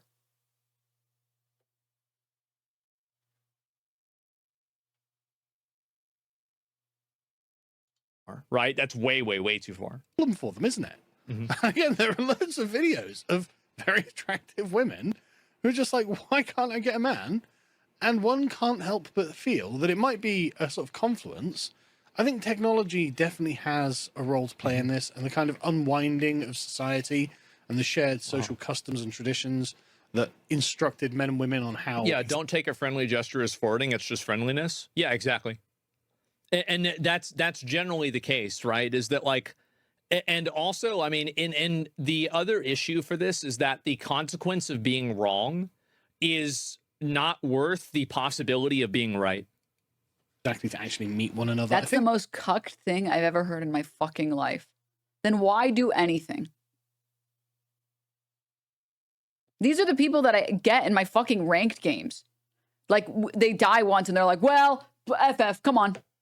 Let's go. End it up. Come on, hang it up. It's like... You take one L, and you give up that quickly? You're such a fucking loser. What a loser mentality for fucking losers. Grow up, dude. Oh my God.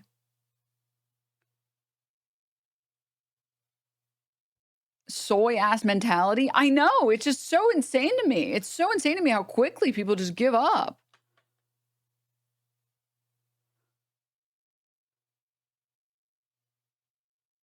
That is genuinely a thing that's happened. Sorry, when I say give up, I mean like you hit on someone once, or you gave your number to someone once and they rejected you. So you're like, well, I guess all women never are interested in me. And because I misread this situation this one time, I should never ask out any other woman ever again. Are we fucking serious right now? Like, are we serious?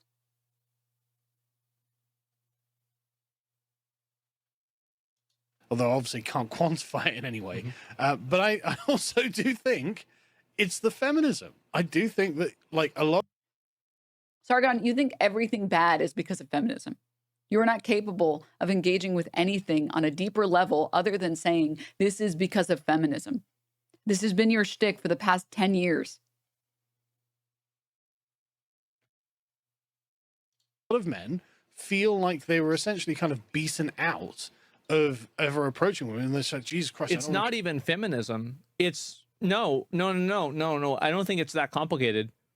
If you are a guy and you see a girl and you're attracted to her and you want to have a relationship with this person, why would you want to begin your relationship and interaction with a person that you would potentially care about and date? Why would you do something that would make her uncomfortable? It doesn't even make sense. It's like, if there are so many women that say, oh, I don't like this, don't do this, why would you go up and do something that makes a person feel uncomfortable? I wouldn't do that at all. Yeah, it's being considerate. Yeah, exactly. Come across as like some insane creep or anything.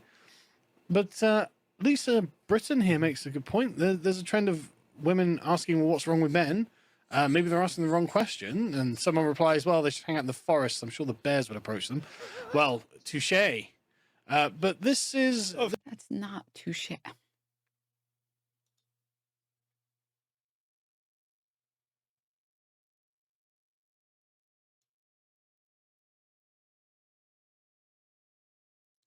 Who is this creature?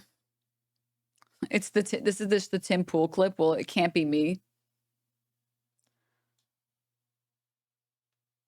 If you're a 5 out of 10 male, what's the highest number you should go for before they think you are a creep? When you say, what's the highest number, are you talking about rating women on a scale of 1 to 10? Is that what you mean?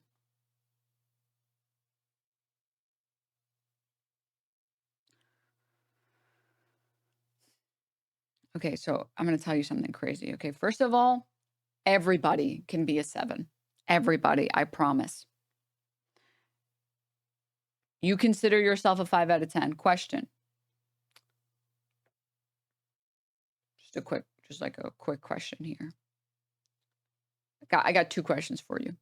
1, do you have a skincare routine? 2, what are your favorite hobbies? If you could answer those 2 questions.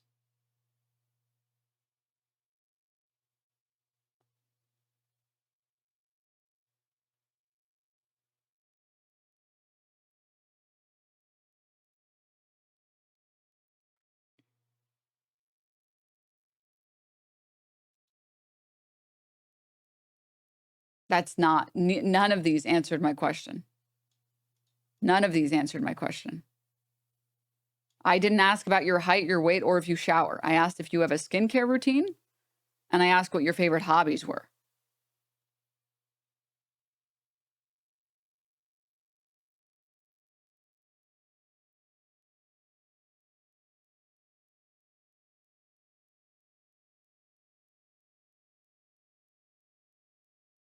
My skincare routine is showering every day. Okay, so you don't have a skincare routine. Okay. Showering every day is not part of a skincare routine. That's basic hygiene. What straight man has a skincare routine? The ones that have bitches.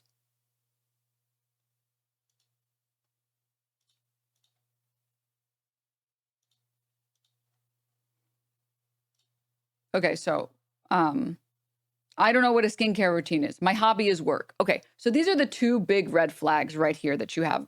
It's not that you're a 5 out of 10, and it's not any of these other things that you listed. It's that you probably are struggling to have any conversations with women because some people want to have engaging conversation besides work. People want to talk to people who are interesting to talk to.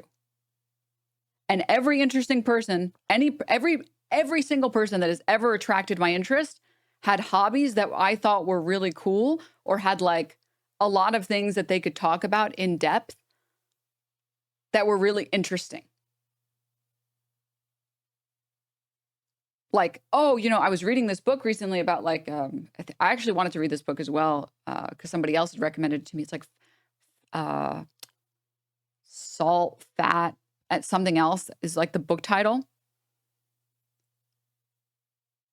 And I was like, oh, cool. And they were like, yeah, it teaches you all like the basics of stuff. And I was like, salt, fat, acid, heat. Thank you. I was like, whoa, cool. I actually heard about that. Now I want to engage with it more. And they were like talking about it in a way that was really interesting. And they were like, no, it's super cool. It like teaches you all these things and blah, blah, blah. And I was like, whoa, that is really interesting. And then they like segued that conversation into a conversation about Donkey Kong and how like they've never had a 3D Donkey Kong model in like ages. And then they segued that conversation into a different, I was like, whoa. I am so, like, I have my own personal streamer in front of me. Like, I'm so entertained. Like, I'm learning so many things and they're all interesting and they're all entertaining.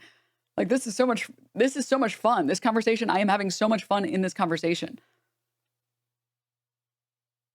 I feel like I'm being engaged with, I'm being asked questions here and there, but I'm also learning a bunch of stuff and hearing about things I've never heard about. Oh, that's cool. So that's why I brought up hobbies. If you don't have hobbies that you can easily point at, and a lot of people think that you have to have cool hobbies. You don't have to have cool hobbies.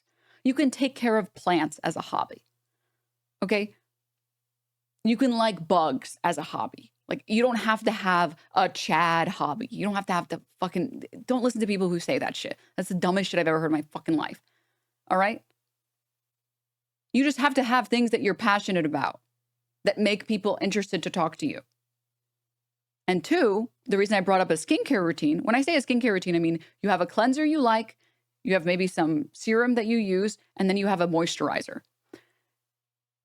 And this is like low key, the best litmus test to seeing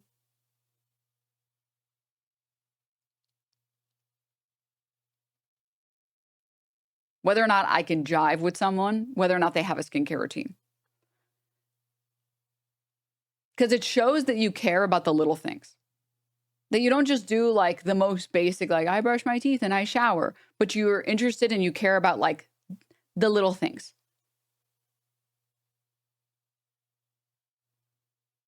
What is a serum? Well, like serum can mean anything. It's just like something that does something other than Denims is my Chad. Moisturizing or like cleansing and moisturizing. Like a retinol or like vitamin C.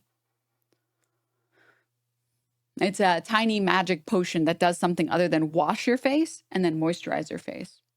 Something other than that.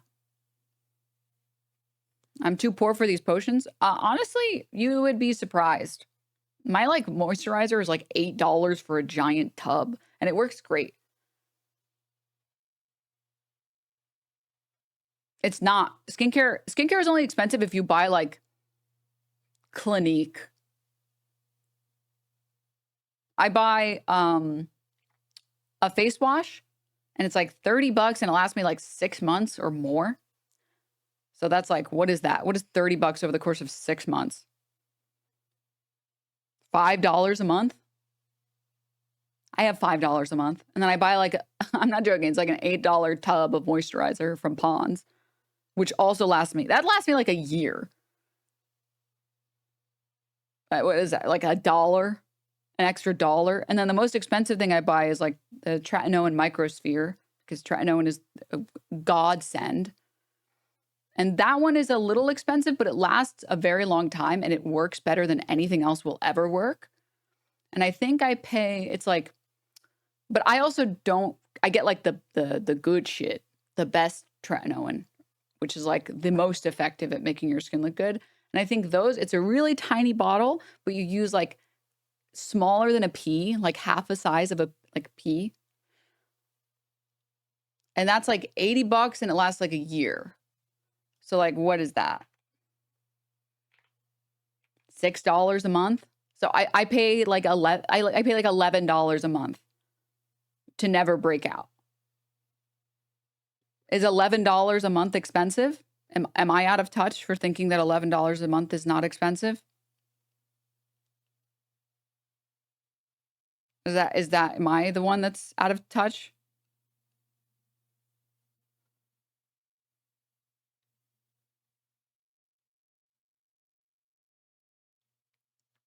$11 in total with moisturizer, with the tretinoin, and with the cleanser.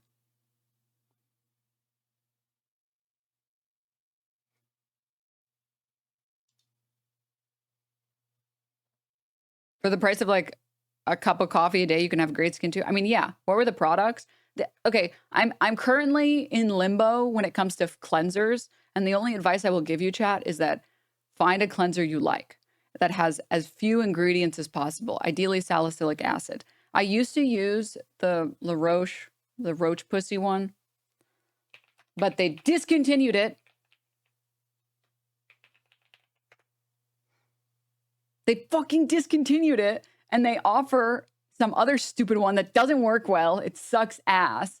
So I'm still in limbo right now, but this is the Roche Pussy one. This one was so dope. And this one was like, I think it was about the same price. It's like, again, $27 for, it lasted at least 6 months. It's like $4.50 a month to wash my face, to have it. I'm so mad. I've been using this one. We suggest trying this one. It doesn't work as well. So if anyone in here finds something that works as well, please tell me. Please tell me. That's real. I thought it was, well, I'm sure it's pronounced French, but this one is dope.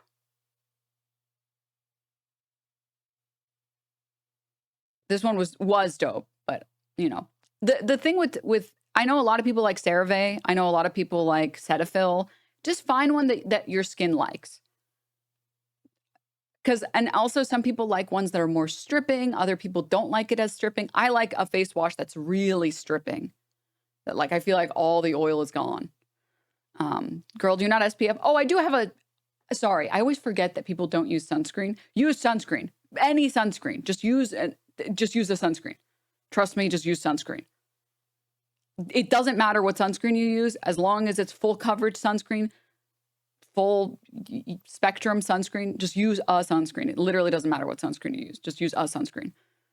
And then, so a face wash, this is my moisturizer of choice.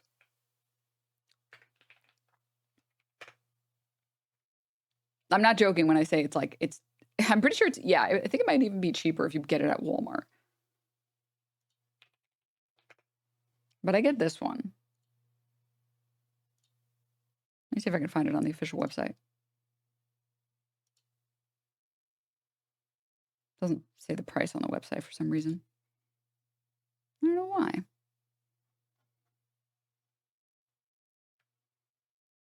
Weird. We'll just pull up the fucking...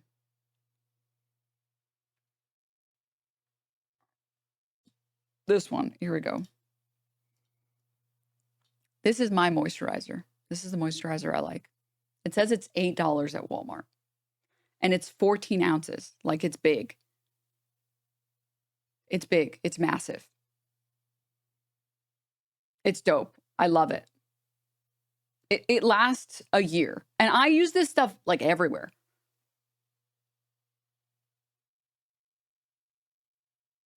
Like, literally, wherever I'm, like, feeling like I could use some moisturizer, like, on my legs. And it still lasts forever. So I like this moisturizer. And then this. And then this is the only thing that's expensive. Do not buy over-the-counter retinols. They don't fucking work. I'm sorry to say it. Retinols over-the-counter don't work. The only retinols that will work are ones that you get from a dermatologist. So, like, what I did, I did all this research already. You guys can trust me. Unless you have, like, rosacea or you have, like, eczema or something. If you have, like, if you don't have any particular skin issues and you're just trying to get your skin to look better, Because if you have any other skin issues, this might not be the best treatment for you. But if you just have like normal skin, this stuff is like goated.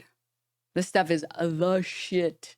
This is the godliest thing. But you have to use it correctly, and you have to use it every day for a month straight, and you're going to get what's known as the retinol uglies. Okay?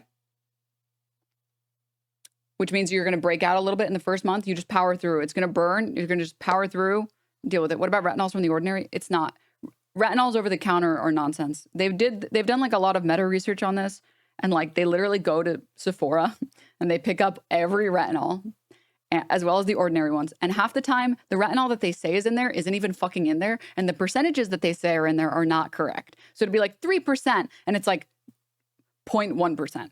It'd be like 0.5%, 7%. So like there's a good chance when you buy the stuff that isn't from a dermatologist, specifically retinols, when you buy retinols that are not from a dermatologist, it's like supplements. They're not like FDA approved or anything.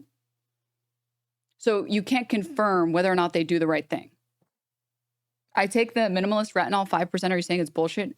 I mean, I'm saying it's not regulated, and there's a good chance there might be no retinol in there, or the percentage might be completely different.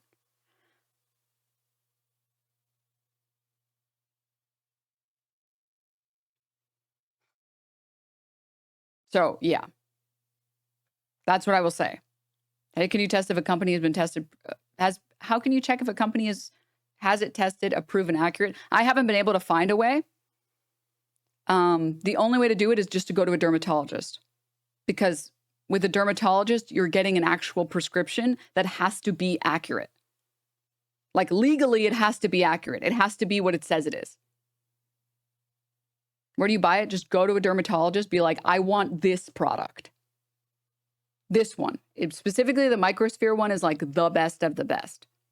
And I'm not joking, less is more with this stuff. As little as you can put on your face. And if you do use this, chat, please use sunscreen. Your face will peel off like you are some fucking smooth skin ghoul freak. Use sunscreen. And you're supposed to use it at night. It doesn't matter that you use it at night. You still have to use sunscreen in the morning. So yeah, what's this for? Acne? It's for everything. It treats acne. It treats scarring. It treats, it's the only one that's formulated that treats sunspots, wrinkles, any type of, it's called photoaging, basically sun damage. Like this is like the holy grail. Retinol is like the holy grail of skincare. It is the holy grail. But you need to do a face wash before and a moisturizer after. You cannot skip the moisturizer. You can't. You cannot skip this. You cannot skip this moisturizer. You can get whatever moisturizer you like. Whatever cleanser you want, whatever moisturizer you want, you can get whatever you want. That's not important. But you have to use the moisturizer. So like just for clarity, like you don't have to use these particular products, but you always need to do cleanser. Let me write the text here. Which, like, it's crazy that this isn't, like, common knowledge. It took me until... I didn't know this stuff until I was in adulthood, which is insane.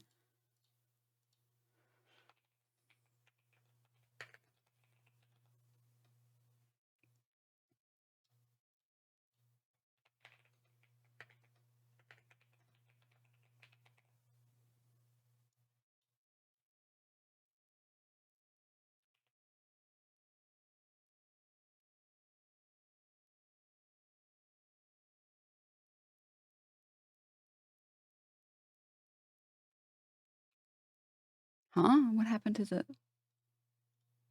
Sorry, one sec, chat.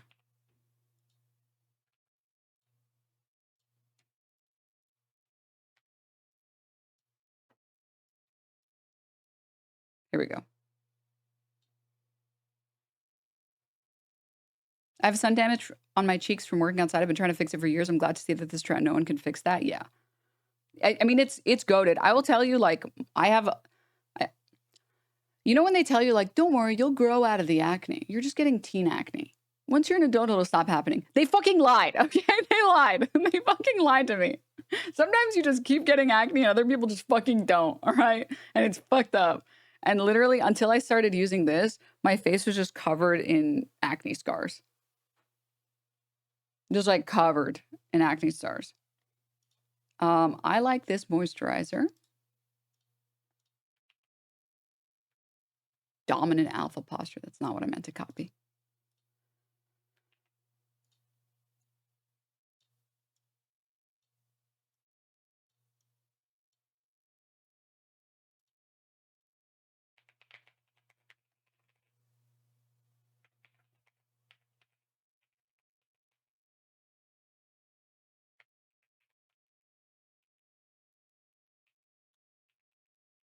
It kind of doesn't matter, okay? Whatever your skin likes. This is it.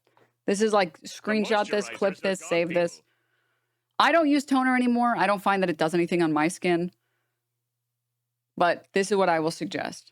Don't listen to her. Retinol? Moisturizer?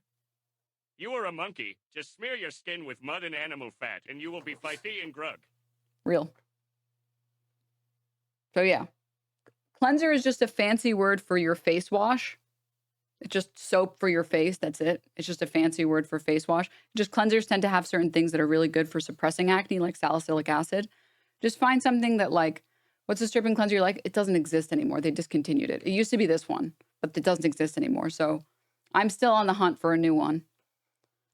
I'll let you guys know. What if I use normal soap? The problem with normal soap is that it's too stripping and it removes all of the natural oils in your face, which might cause you to break out more. After to try, no, and do you wash it and add moisturizer? No. You wash your face with the cleanser. You let your face dry. I like to let my face air dry. Then you put the tret, and then I leave it alone for like 5 minutes, and then I put the moisturizer on. So yeah. What if you don't have acne at all? Well, again, like I said, tretinoin is clinically proven to improve all types of sun damage. So wrinkles, any type of scarring at all, sunspots. So yeah.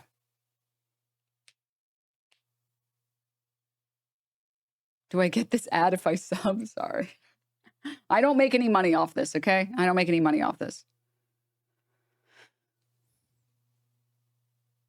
Have you tried Skin Sort website to find a dupe? I did. I bought a different one that was like, this is the perfect dupe. And it was not the perfect dupe. So, one whole tub each day, true. So, this is the goat. This is the goat, okay? Shit's the goat. But this is my point, right? Like, if I meet someone and they have a skincare routine, I already know that they care about the little things in life.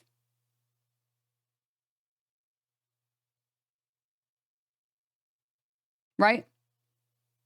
Like, they're down. I like high effort people. Like people who care about they put effort into the things that they care about. They don't just passively experience life. Right?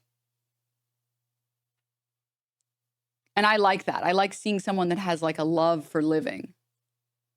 And this is more of a litmus test for that.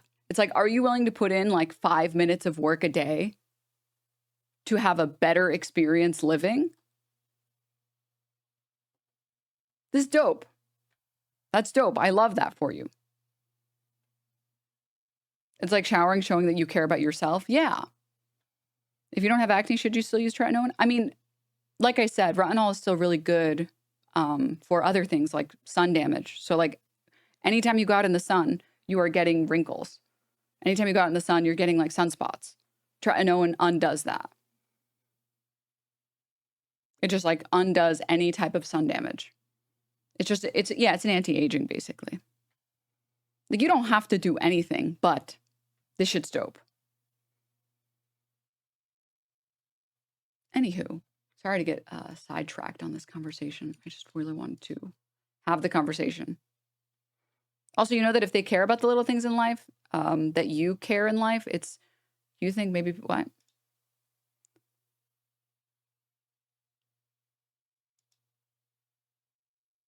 Huh?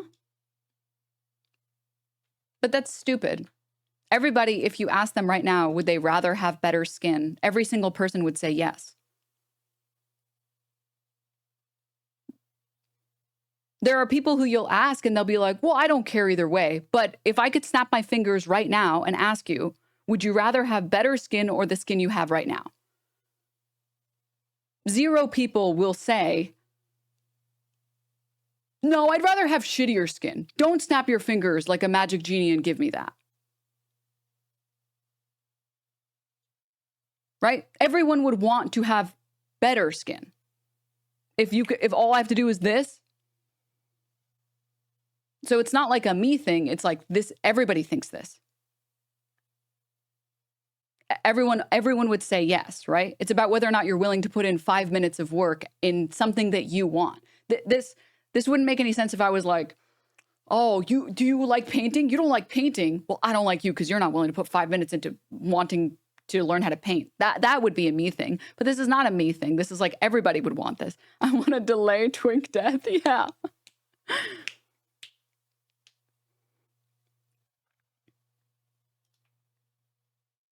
Everybody would like to have better skin, better body, but that's not important for everyone. But that's my point, right? If you want these things, but it's not important enough for you to put 5 minutes into it, that's just your mentality about life. If something just doesn't meet the threshold for important enough that you aren't even willing to put 5 minutes for it, 5 minutes towards it in a day, then why would I want to ever be with someone like that? So you want this thing. You magically want this thing. You want God to just give it to you for free without ever working for it, without even putting 5 minutes into this thing. Well, it seems like you just judge things based on arbitrary importance levels. And if I wanted something, like if I wanted to get coffee together every morning, and you were like, that's a lot of work. I don't want to do that. It's not that important. That's going to be your mindset about everything, right? Your mindset about everything is, well, it has to meet this important threshold for me to want to do it. But it's like, but you already want it.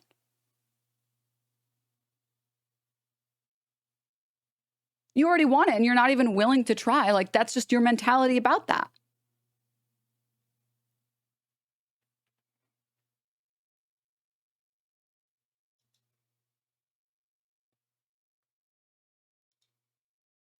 Oh, thanks, Fire Lily. It's like washing your legs. It's like not washing your legs in the shower because of gravity. Yeah. Yeah, but that's not important to me. For example, I wouldn't ask my partner to do that. Okay, you're just missing the point then. You're just missing the point. This has nothing to do with whether or not you have nice skin. This has nothing to do with whether or not you break out. This has nothing to do with whether or not your skin looks good. This has to do with the fact that you're willing to put effort into something and not give up because 5 minutes of work is too much work and you don't consider it important enough. That's all that has to do. That's the only point that I'm making. That's it. That's the only point that I'm making.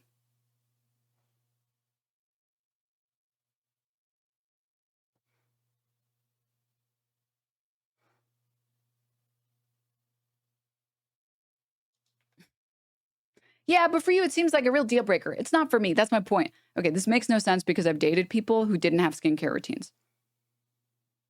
So you're making assumptions about my life and about whether or not something is a deal breaker for me because you're making assumptions because you're upset that I'm suggesting that you should put effort into anything that you want.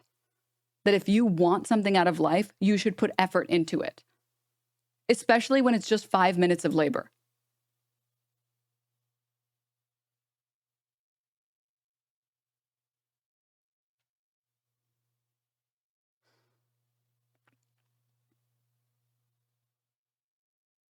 I had bad acne in school. Was my diet mildly allergic to fish? Cut that out. No more acne. Oh yeah, I mean, food allergy. Dude, sugar is a big one as well.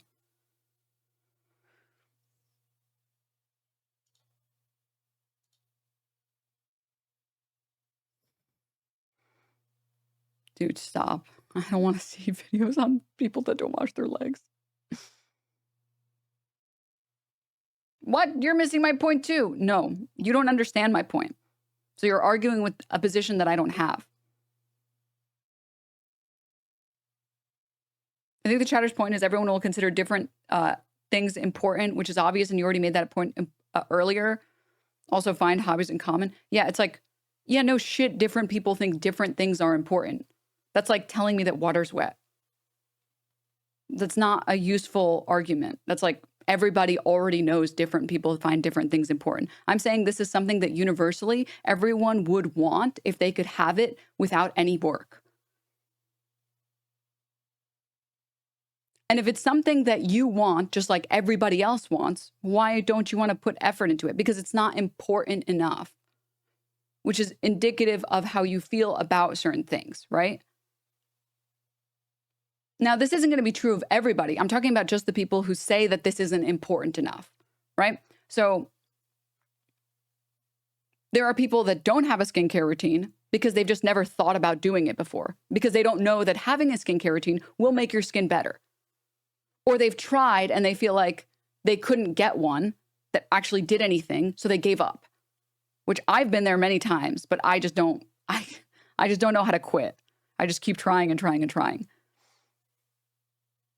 Holy moly, that Pond's cream is only $5. That's what I'm saying. I'm like, am I out of touch? Is $5 moisturizer expensive? I don't feel like $5 moisturizer is expensive. I feel like it's really cheap. I don't know. Maybe I'm delusional. Maybe I'm out of touch.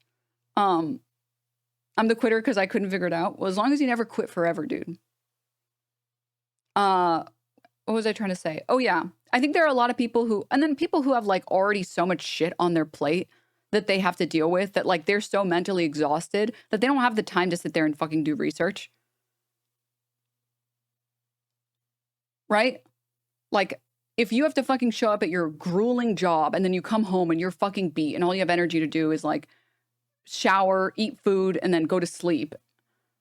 Yeah, I'm not going to judge those people. I'm talking about the people who have lots of expendable time, lots of expendable labor, lots of expendable money, no chronic issues, and they're like, it's just not that important to me. It's like, you just don't want to put effort in. You just don't want to put effort in. That's it. It's just, you decided this isn't important enough, even though you want it, and then you don't want to put effort in. Maybe they're depressed. I already said that. I said chronic issues.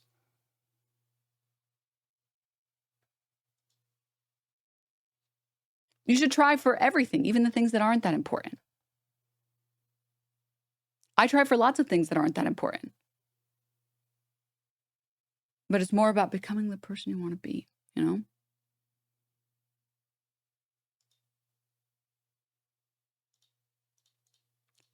This is exactly the point I'm making. This is exactly the point. The ones that say, oh man, there's nothing I can do to change this. It's like the defeatist attitude is just like, that's the deal breaker for me. People who have defeatist attitudes about things that just like every issue, they're like, they'll use other excuses. Like, it's not that important, but it's like, oh, well, it's not worth trying for anything ever. It's like, you're just a doomer. Why would anyone want to date a doomer? Like, that's shit. That's so shit. But anywho, apathy ain't hot. Yeah. So anywho, moving on. All right, moving on. Anyways, yeah, for anyone who doesn't want to do research for skincare, this shit like saved my life. Okay. I spent like 10 hours researching and this is what I got. My cleanser, that my favorite face wash, is no longer being made, but this shit is like the bomb. And the TLDR, guys, you wash your face with a cleanser. It's just face wash. Let it air dry. Put your retinol on. Just a little. Put your moisturizer on and use sunscreen during the day. And that's it. That's what I do. And I like just kind of, every time I break out, it's like really small. So this shit is dope. And if you're on a tight budget, you don't even have to use this. You don't have to go to a dermatologist to get this. Just use a face wash and a moisturizer. And that's like 10 times more than what most people are doing. Which step includes the sunscreen? Well, this is my nightly routine. This is what I do at night. And then I wake up in the morning and then I use sunscreen in the morning. Eye cream, I don't use eye cream. I'm very lazy, chat. I'm very lazy. I don't have an eye cream. I don't really do anything else. This is it. I'm so lazy that I don't even use a fucking I have an all-in-one. Sunscreen, moisturizer, tinted moisturizer. Like, I'm lazy as shit, dude. But anyways. Moving on.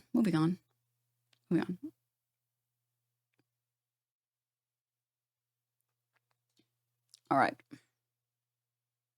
Is it a fact skincare is better at night or just adapting to a routine? I haven't done research on that. I just do my skincare at night because I usually wipe my makeup off before I go to bed. So it makes the most sense to put the skincare on at night. But I'm not sure. So, like, this is what I mean, right? Like, what if he became a doomer because of life experience?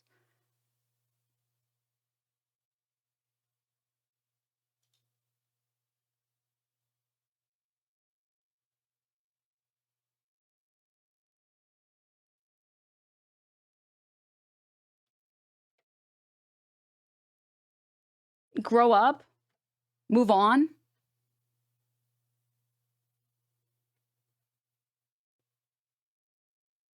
People live much harder lives than you do. Much, much harder lives than you do.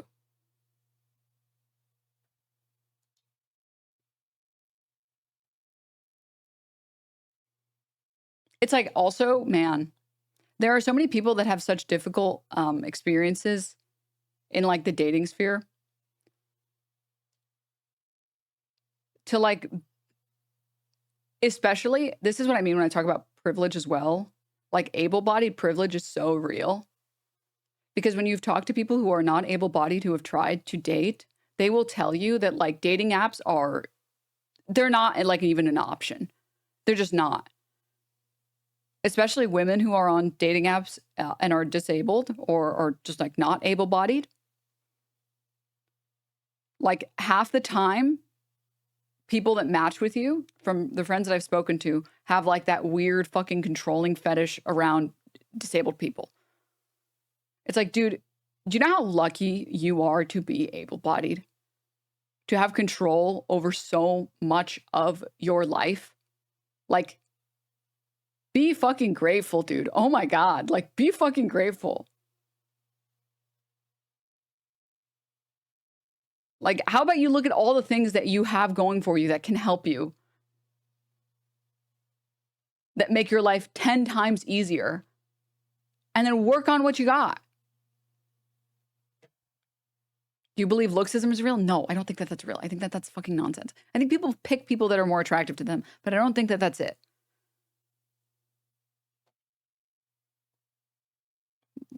It's a total nonsense.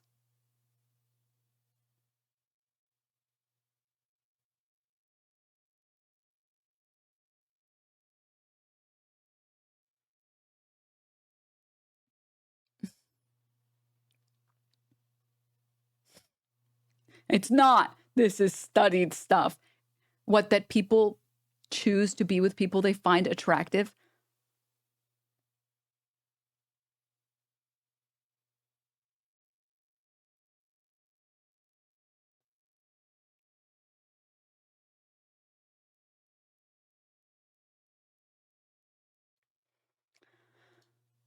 Bro, you are not serious. All right, we're getting back to the video. I don't know what to tell you other than you need to break out of this, like, psychosis that you are in and realize that the rest of the world is very normal relative to you. And if you were just willing to put in some effort into yourself and just keep trying, you wouldn't have these mentalities. You wouldn't have this opinion. You just wouldn't.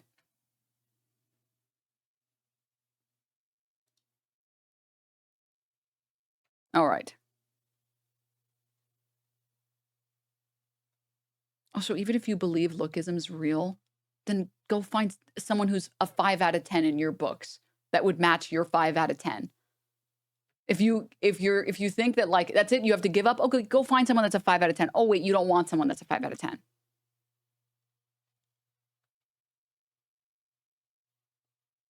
This is something that a lot of men are worried about. They worry about half of single men avoid interacting with women out of fear of being seen as creepy. Absolutely. 100 fucking %. About coming off as creepy. And so I would love to see the research on this. it's like, well, by the way, EV Magazine is an all-right trad wife magazine run by tradcaths. Nice. It's bankrolled by Peter Thiel. Nice, nice, nice. there's the whole problem with feminism is that, I mean, there are lots of problems with feminism, but one of the main issues with feminism and why most women are not feminists, right? I remember back in like 2014 or whatever, the feminists were like, 80% of women agree with gender equality, and yet only like 10% of women call themselves feminists. Why? And it's because feminism contains within it a dark animus against men as men. They hate men. Yeah, and it's just a bunch of fucking people that hate men. Like, I mean, and again, if you want equality, there's egalitarianism. There's already a word for that. Like, I think that a lot of modern feminism is the effort to retain privileges while gaining options.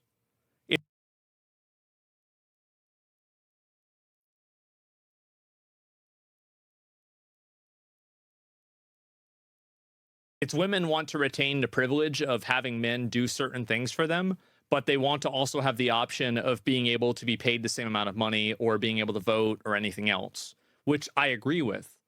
But I think that there's if you want to be treated the same, we have to roll it back. Of having men do certain things for them, but they want to also have the option of being able to do certain things for them. Like what? To be paid the same amount of money or being able to vote or anything else. They want men to do certain things. I won't elaborate on the certain things, but they also, if you can believe it, want to be paid the same amount, and they want to be able to vote. Else, which I agree with. But I think that there's if you want to be treated the same, you can't maintain privileges on top of that also. Can I know what these privileges are? Please. Actually seek to destroy men. We're not going to get an elaboration. It's so crazy to talk about maintaining privileges when, like, all of the research suggests that even in households where men and women earn the same amount of money, where there isn't like an inherent breadwinner, where men are not the breadwinners, women still do the vast majority of housework in those households. And it's even worse when women make more money. When women are the primary bread owners or like breadwinners, they do even more of the housework. This idea that like you're retaining certain privileges, meanwhile, you're like the opposite is fucking happening. You're engaging in all this unpaid labor. To unseat them from their positions of power and authority because they're men, not because they've done anything wrong. They just are resentful and spiteful against men. Yeah, and if these women were allowed to control the discourse for a decade, which they were, unfortunately, well, unsurprisingly, that does have consequences. That does have a knock-on effect that people go, oh, right, okay. If for some reason this is representative of women, and we all agree that the feminists represent women, well, then things change to, you get a natural and reasonable reaction to what is being broadcast. And so men are like, right, okay, I'm not allowed to approach women anymore. I don't want to come off as some guy of Mad Men or something. Yeah. Some dinosaur. And so... Or just make the girl uncomfortable.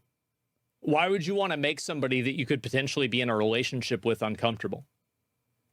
Like, I don't want to make anybody uncomfortable. Like, regardless of whether this is That's crazy considering every day he makes people uncomfortable. Friend of mine or a random person. I don't want to make anybody uncomfortable. So if I know that I'm doing something that would make a person uncomfortable or there's a possibility of it, then I would avoid it. Men just won't, even if they see an attractive girl and they think, oh God, I wish I could. Apparently a lot of them don't, and now the women are beginning to notice this, and a lot of men just have never approached a woman in person, and 70% of men say the number one reasons they don't approach women is fear of rejection.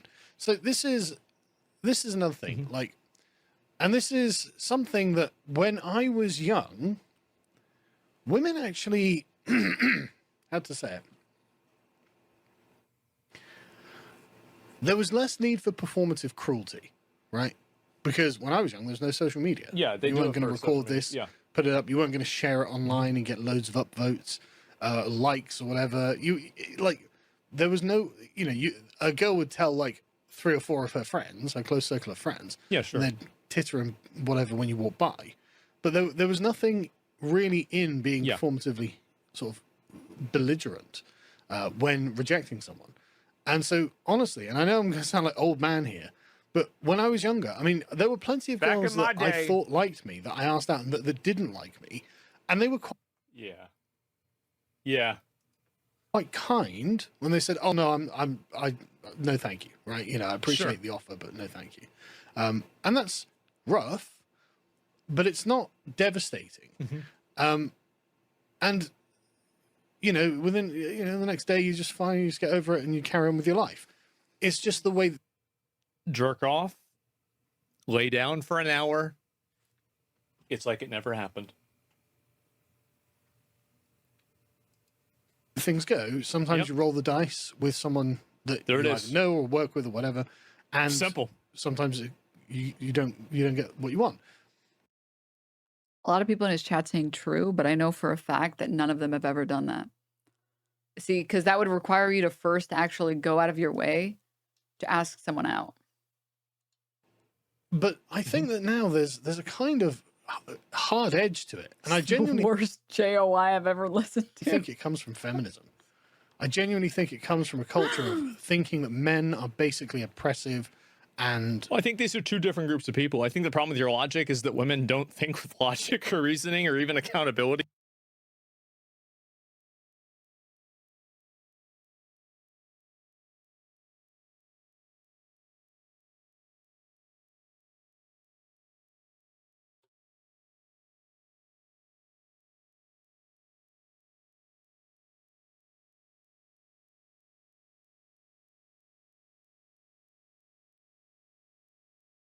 Even I'm not I'm not going down that route, right? But what I'm saying is that if you want a world with equality, why are men still always expected to be the ones that approach women? Like, really, I mean, this is odd, and this is kind of like there's another again, it's a social privilege. I think that it's easier to be the one that's getting asked out than the one who is having to do the asking out. Like, I mean, again, like, I'm speaking from my perspective. I've never been a woman before. Well, I was for like 3 hours when I did that stream with Emmy and Jessica and fucking Miz. But other than that, I've never been a woman before. So I'm not sure. Hell yeah, it's horrifying. Yeah, exactly, right? And so why is it that they aren't going and talking to guys? Did she get approached? No, I didn't. It was for 3 hours. Yeah, and I luckily didn't leave my room. Kind of hateful, frankly. I'll say it.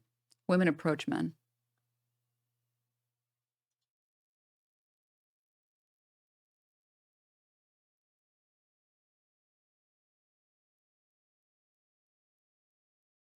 I know, brave. Brave of me to speak the truth. Many people in chat saying that they've been approached.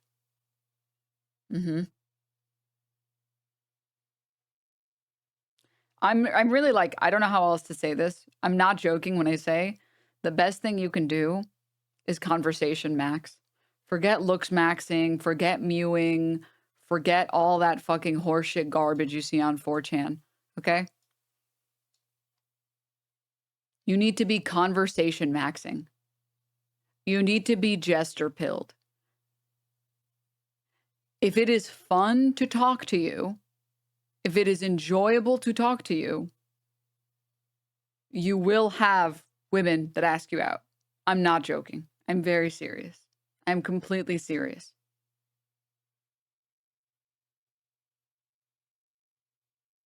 Now, it's not a substitute for not showering, okay? If you stank because you don't use deodorant, you're fucked. Okay, you still got to do like the basics, like shower and wear clean clothes. That's kind of, I'm sorry, that's non-negotiable. You do need to do that. I'm sorry. You do need to shower, brush your teeth, wear clean clothes. I'm sorry, showering isn't optional. I apologize, okay? But as long as you conversation max, that's really all you need. It's just that conversation maxing is fucking hard. Take it from me, okay? Authoritarianism in Denims chat. Wow. This is, dude, stop. This is not true at all. Bro, you said your hobby is work. Okay? That's the opposite of conversation maxing. That is the easiest way to kill a conversation with a bad bitch. I was kidding. Okay, what's your hobbies then? Tell me. Tell me the non-joking answer.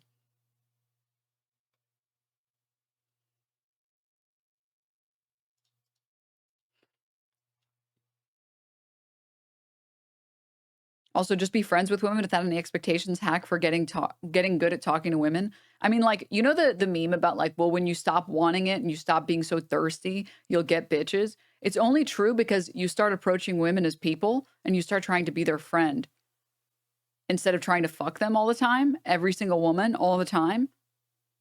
And when you start talking to women like people, they enjoy that more. Hi, Wormy. Hi, Wormy. Wormy. That wormy. That wormy. Do you want to sit? Do you want to?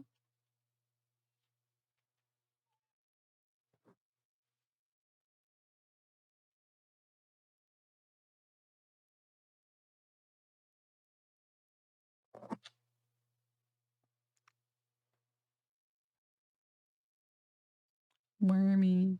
All right. My husband and I celebrated 25 years together last week. People ask how, and there's a really simple answer. I like him. He's a nice guy who respects me and values our time together. We have shared hobbies and open communication. This is the way, chat. Based chatter. Based.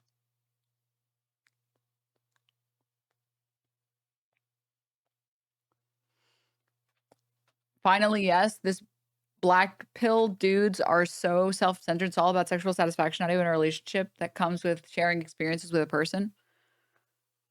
Seriously, I have a good friend who unironically believes that since he makes $150K a year, he should be able to find a petite, athletic, pretty woman who wants to be with him, despite him having no hobbies outside of work and refusing to exercise himself. The entitlement my fellow men have is insane. It's like, dog, but like that's what happens when you have a bunch of fucking morons, like these two schmucks, telling dudes, yeah, if you have money, that's all you need. It's like, no. In fact, if the only thing you're relying on is money, that is a surefire way to start dating the worst woman imaginable. That is a guaranteed way to make sure you date a woman who values you for nothing except your money. That is the way. That is the way to do it. That's the way to find the worst partner.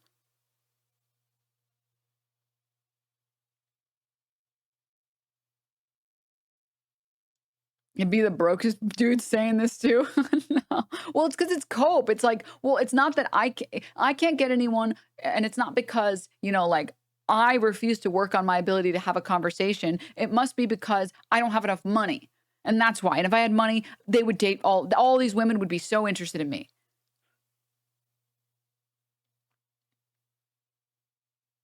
Chatter says, as someone who just started putting more than minimal effort into my appearance, fuck that. My boyfriend, 5 years, so hyped for me, just asked to start working out with me. I mean, I think it's like, it's more about like because it's not working out that matters, but I'm nerd twink sexual. So like, I don't know, maybe I'm not the right woman to ask about this, but it's not that you don't work out. It's the entitlement for me where it's like, okay, wait a minute. So you want like 100-pound petite woman who has to maintain a perfect diet and work out consistently, and you aren't even willing to go to the gym together. You just expect this. This is your expectation in exchange for what? Paying rent? Gee, I wonder why women don't enjoy talking to you. You're offering to do something they can already do themselves and exchanging nothing else. Like, I wonder why that's not a pleasant person to talk to.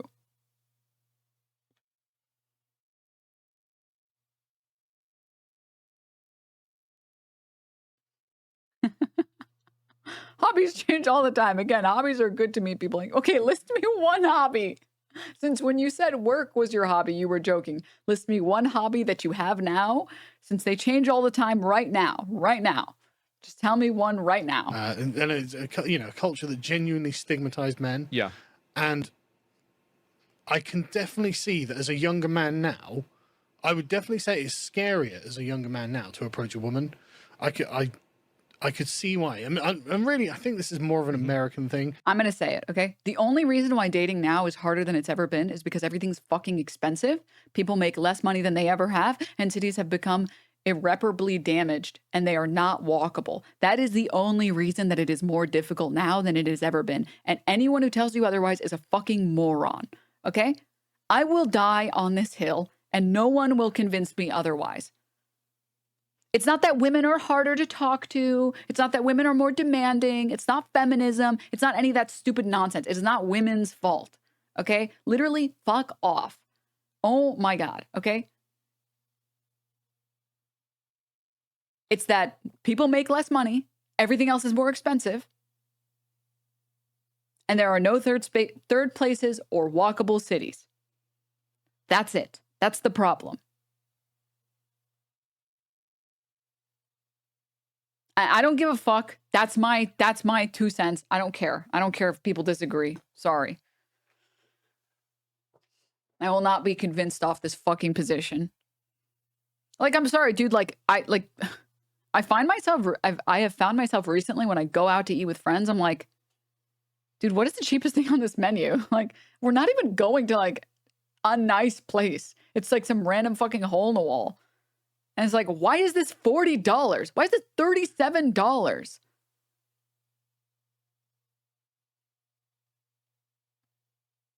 What?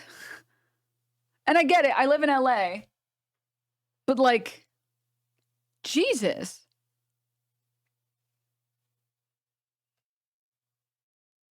And like, even when you want to go to a bar, it's like, okay, maybe you go to a bar. Maybe you get lucky enough that you get to get like the happy hour and drinks are like $5.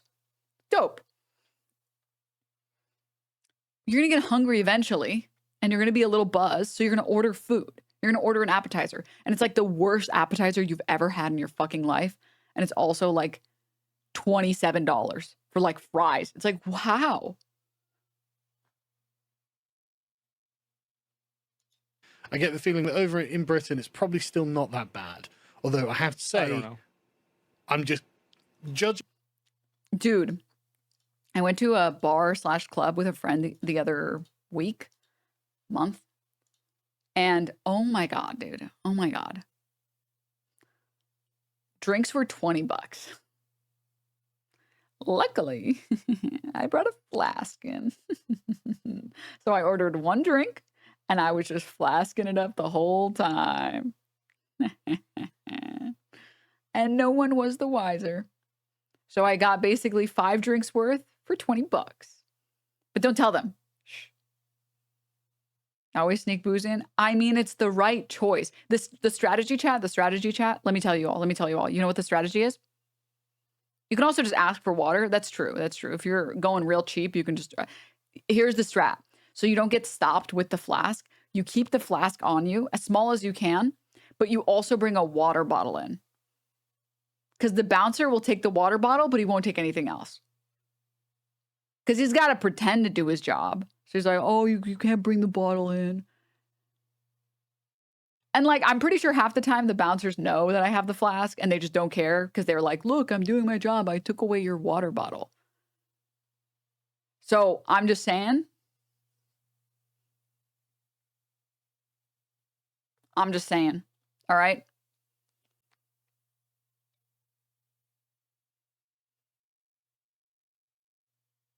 That's a strat. Alcoholic behavior. I only go out like once every like 3 weeks, okay? I think the once out of every 3 weeks I go out, I feel bad spending, what, like $100 on like a couple of drinks.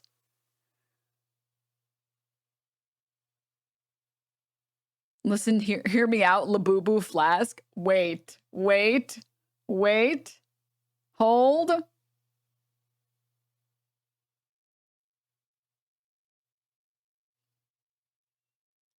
from the young men I know in this age bracket that I know, because of course I never approach one and only La Bobo Flask. That was the terrible accent. Just fucking put me out of my misery. I don't go anywhere or do anything, and with women at all. But fucking paste. But I can see why younger men now would feel like it's more worrisome than it was when I was young. But maybe I'm overreacting. Honestly, I want to open this up to you guys in the comments, because honestly, I don't know, and but there's got to be something to it, right? There's got to be something here, because it's weird that you get very beautiful women going, well, where the hell are the men? I mean, those are all like, I'm sorry. This is like, these are fed posts. These are fed posts. And if they're not fed posts, they're advertisements for OnlyFans and Fansly. And the ones that I've seen that are genuine, which is like, I've seen like one or two that were genuine of like a woman saying, you know, I feel like I've been on so many dates. It was like a YouTube video, like a long format YouTube video. And she wasn't chilling anything. And she was talking about how her dating experiences have been so negative recently. And I think those people, I would wager the most difficult thing there, again, is the same reason why I described why dating is difficult for men, which is it's more expensive than ever. And like the reality is your brain takes losses so much harder than your brain takes wins. So like when you have 4 losses in a row and 4 people reject you in a row, it feels horrible. Your brain, it's like you just like feel bad. But it's like, again, try and compare yourself, try to think of yourself as your manager almost. Think of yourself as a person in a study. Would you ever take a study seriously that had a sample size of 3? It's like, this medication has 100% effectiveness rate. We tried it on these 3 people and it worked in this one city, in this one zip code. It's like, what is this terrible sample size, huh? Is it like losing 4 ranked games in a row? Dude, I can win 5 games in a row and I'm like, that's pretty good. And then I lose 3 and I'm like, I'm ready to like break my fucking keyboard, dude.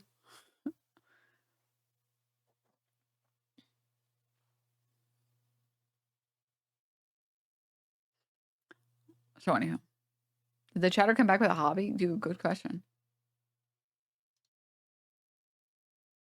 Dude, why don't you want to tell us any one of your hobbies? What the hell? Dude.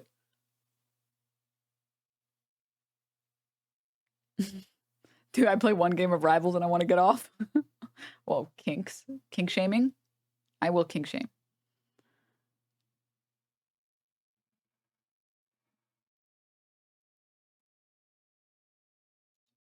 This is such good advice. This makes me feel so... Dude, seeing chatters give other chatters good advice. At the risk of embarrassing myself, Denims, have you any words for those who are perpetually alone? It's soul-crushing to yearn for romantic connection, yet remain without love year after year. And this one person responded in a way that was better, honestly, than I could even try. I know you asked Denims chatter, and I don't know you, but I remember feeling that way for a long time. At some point, I decided to just focus on myself and my hobbies, even tried something out of my comfort zone with a friend's encouragement, boosted my self-confidence. I just became more comfortable in my own skin, eventually started hanging out with more people, which included people I was attracted to who shared similar interests in building relationships with them. 100%. Like, I know you were probably about to send another message, but like 100%. This is the best like advice anyone can ever give, ever. Like, know that you feel the same way that lots of other people feel. And something very important to know is like, you know how Instagram is all fake? And everyone looks so happy on there and everyone's actually secretly depressed. Remember that half of all marriages end in fucking divorce, okay? There are lots of people that can enter into relationships easily and are never happy in those relationships.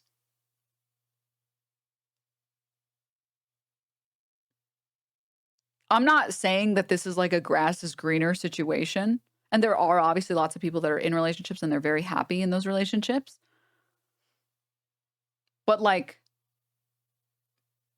just because you see other people dating, like, know that there's a lot of people that are actively dating and they feel perpetually alone.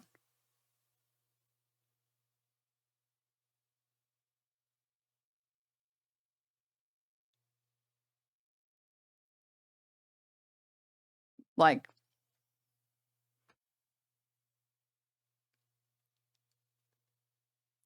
I don't know if this is how other people feel, but I'm going to say it because it comforts me. It's like comforting nihilism. Also, yeah, dating and then feeling alone, it feels much worse to me. Dude, being single feels better than dating and still feeling alone. Because you have what's supposed to fix you and it doesn't fix you. But okay, I don't know if this comforts other people. It comforts me when I think about it that like I'm not special or unique in any way, and this is part of the normal human experience for lots of people.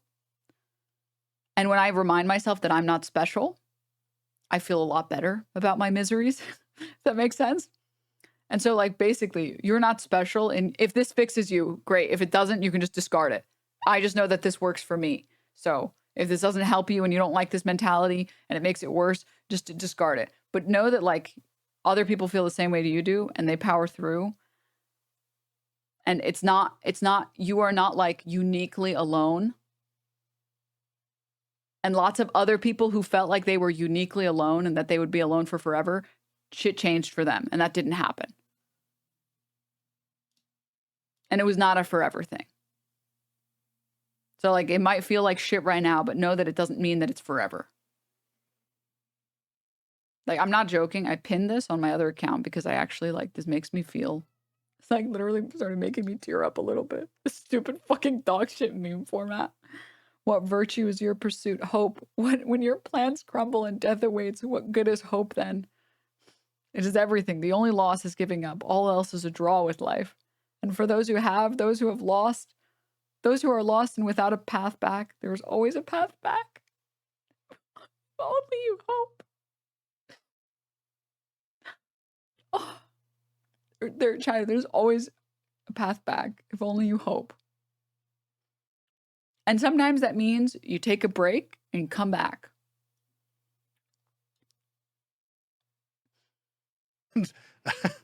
Billions will hope. Billions will hope. Change is inevitable, except for vending machines. There is comfort when you know others went through the same experience. You've talked about your experience with social anxiety before. It made me relate. I felt better about mine. It's like pain shared is like pain halved or whatever.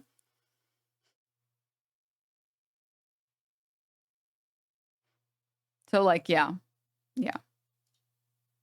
Chatter says, I was single for 10 years before I found my partner. So just like, I would say, never, it's kind of like, oh God, I'm such a gamer. Oh, fucking kill me. I'm Brian, kill me. It's kind of like when you keep queuing when you're tilted in a video game. At some point, you need to take a break and realize you're tilted, and your tilted mentality is going to make you lose even more games.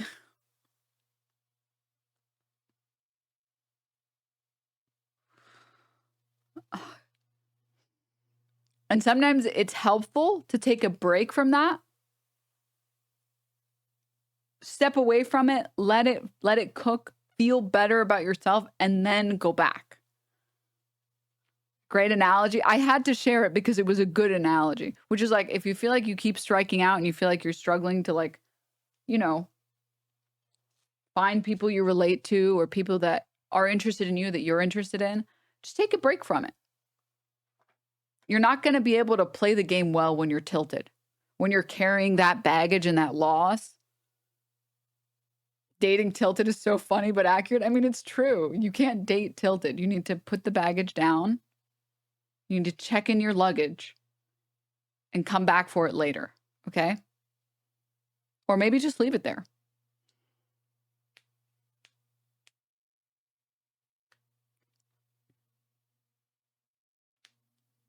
No, do not push through. Use the rage to lock in. Do not do that. Do not. Take a break, and then when you're ready again, run it back. Exactly. Exactly.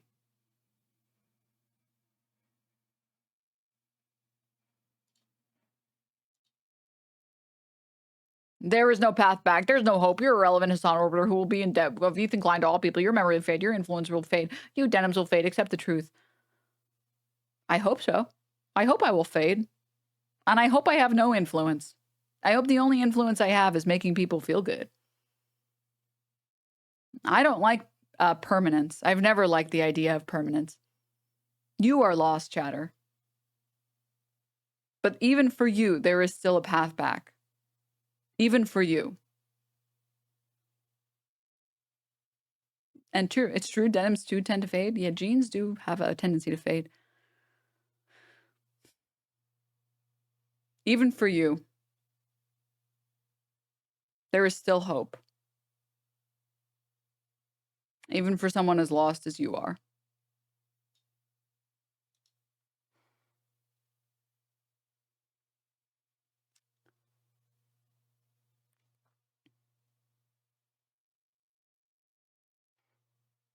Anywho. Ugh. Power through, chat. Well, look, we're a bit too afraid to approach you. There has to have been some reason for it, and it honestly probably is feminism. Sorry, really quickly. Okay, I gotta say this. Why do you permaban people then? Because they're not ready. They're not ready to find a path back yet. And when they're ready, they're welcome to rejoin. When they're ready. But they're not ready right now. They don't want to find a path back. I don't think that that's the main reason, but I think that there's a lot of other reasons too. I think obviously a lot of these women want to get asked out, but they want to get asked out by a guy that's attractive. They don't want to have a weirdo, weird-looking guy come up to them and try to ask them out. That's going to make them uncomfortable, and it is. Well, no, I don't really. That's my opinion, right? I think feminism is like, if you want to look at a pie chart, it's definitely one or two slices of the pizza, sure, but it's not the entire fucking pizza. That's my point.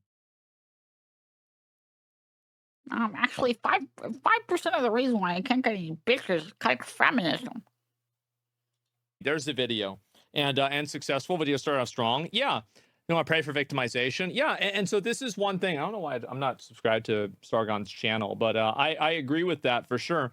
Why don't men approach me? Hi, get away from me, creep. Yeah, exactly. And it's about, again, it's the fantasy of getting approached by a person who you're attracted to, which is very different than the reality of getting approached by someone who you're not.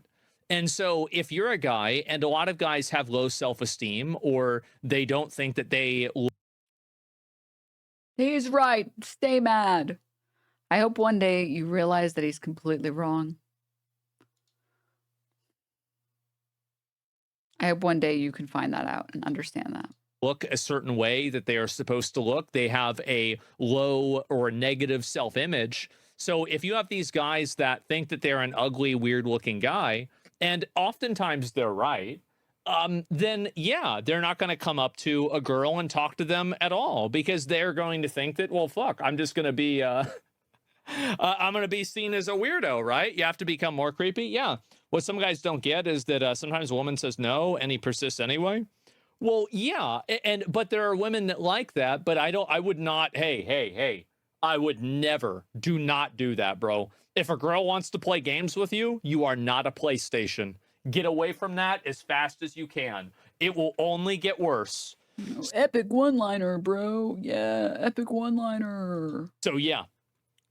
And the norm now has been constructed by women, yet they gaslight men to still wonder why it went wrong. Well, I think really that's the primary reason. And even worse is whenever you're handsome and girls get catty over you. Well, I'm not sure about that. But like what I'm saying is that for a lot of guys, I think that they don't want to go up to a girl because, again, like how many times have we seen some popular girl on like OnlyFans post a DM that she gets from some, you know, maybe some athlete that messages her, or some other like popular content creator that messages her, and she's like exposed.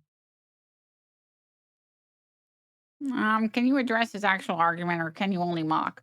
Well, considering that I've been watching this 43-minute video for the past 4 hours,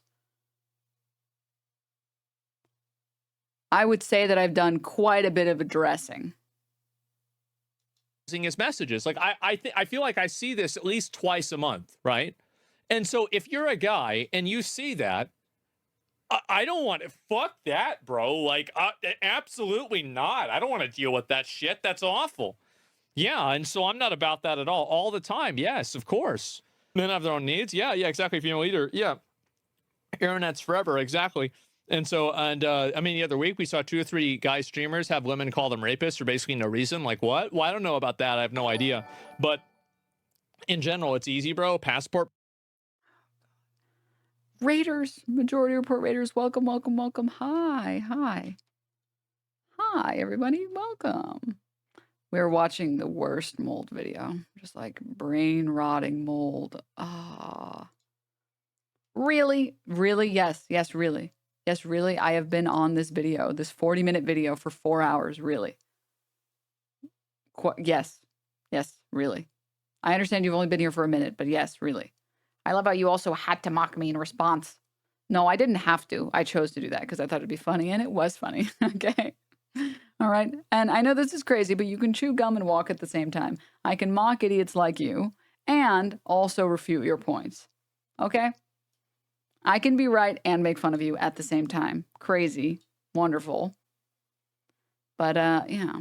Giving his son a run for his money with the pausing, bro. Oh my goodness. I can't imagine looking at a guy that's a multimillionaire and still can't get laid as the guy you take advice on women from. I know. I'm curious why you think men are steadily staying single more and not approaching women as much as the past. Well, there are 2 reasons for it, which one of them I've already mentioned, but you've only been following for 17 seconds, so I'll reiterate it again.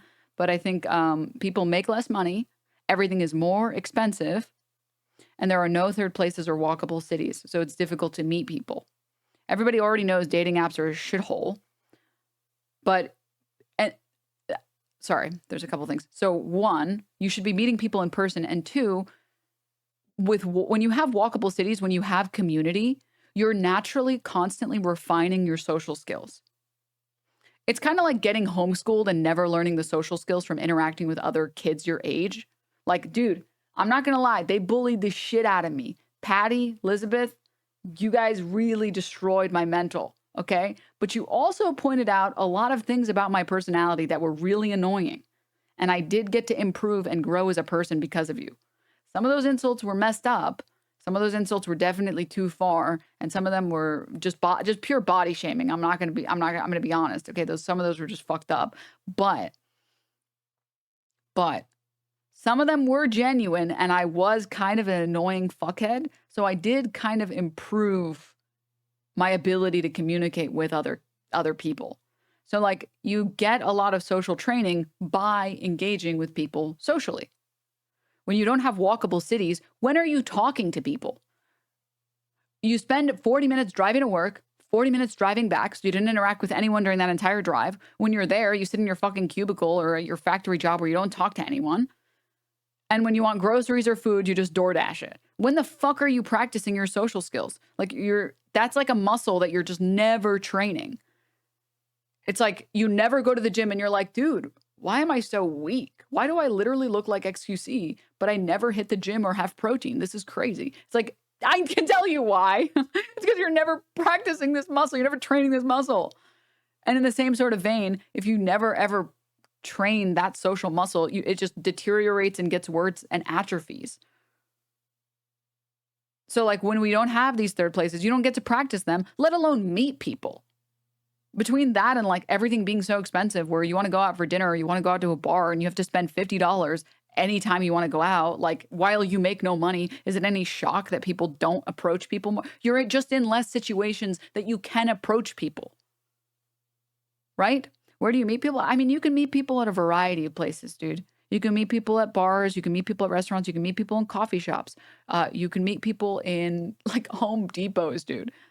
Like you can meet people at anywhere that you might have a hobby. If you really like swimming, maybe you can meet someone that goes to like local swim meets or something. If you really like chess, there's probably some chess clubs. If you really like concerts, you can meet someone at a concert. If you really like painting and go to painting workshops, you can probably meet someone there. Like there are anything that you find to be a fun hobby for you that you can talk about, that you can enjoy. Rock climbing. I hate rock climbing and I hated my experience rock climbing, but for the people that love it, those people could definitely talk to each other about it. Coldplay concerts? Okay. Hold up. Wait a minute. Can you pin that hope meme? Dude, it's pinned on my alt channel, on my alt Twitter. Yeah. Just go and like find those things that you enjoy. First bad take you've had. I'm sorry. I didn't listen. I'm very bottom heavy. Rock climbing was not kind to me. All right. I wasn't made for rock climbing. That's just not what I was made for. All right. I was like, everyone there, by the way, the person who invited me was fit as fuck. And I was like, oh, well, you know, like, it'll be fine. And then everyone else was also fit as fuck. Like every single person there was like a 2% body fat. And I'm the only person there that's unbelievably thick. And they're all climbing like the level 6. And I'm like on the level 0. I'm like, why am I here? Why am I here just to suffer? Just to humiliate myself. I did one. I did the easiest one. And I was like, I'm never doing this again. I'm never doing this again. Calling it level 0 is fucked up. So yeah, that's my personal position on that. That's what I think. Could also be technology progressive and making people more introverted too. I'm not sure walkable cities are the cause for lack of social skills. I completely disagree that it's technology. The reality is like technology is always worse than interpersonal communication and like enjoying real life. Like technology has a factor, or like it plays a part for sure. But the reality is like, I think about my time that I spend sitting on my computer, just like shit posting and like scrolling. And then I compare it to like when I go out to get dinner with a friend and I'm like, that was so much fun. Like I am healed. My skin is clear. My waist is snatched. My ass is fat, dude. Like I feel so good. And all I did was hang out with a friend for 2 hours.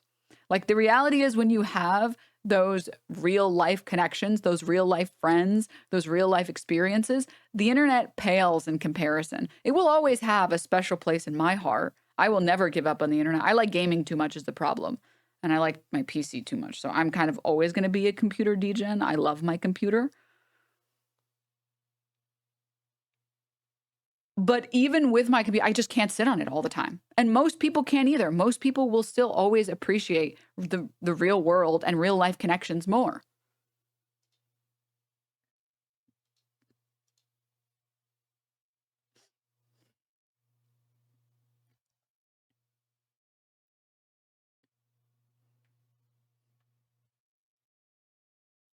Because you know what? You don't run into these people in the real world.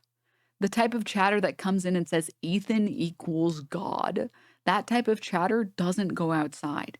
And that's why real life experiences will always be more enjoyable than the internet experiences, because you just don't run into these type of people. You just don't. Because I can tell you for a fact, Skippy Blender hasn't left his house since he made this Twitch account. It's been 3 years since he saw the sun.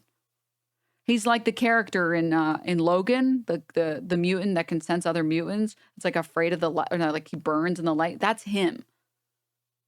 That's him, except he has a personality that's shit.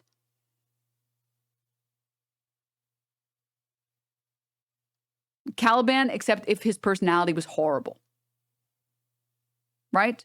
So like,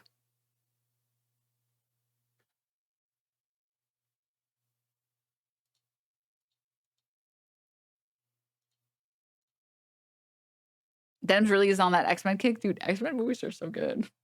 Even when they're bad, they're good.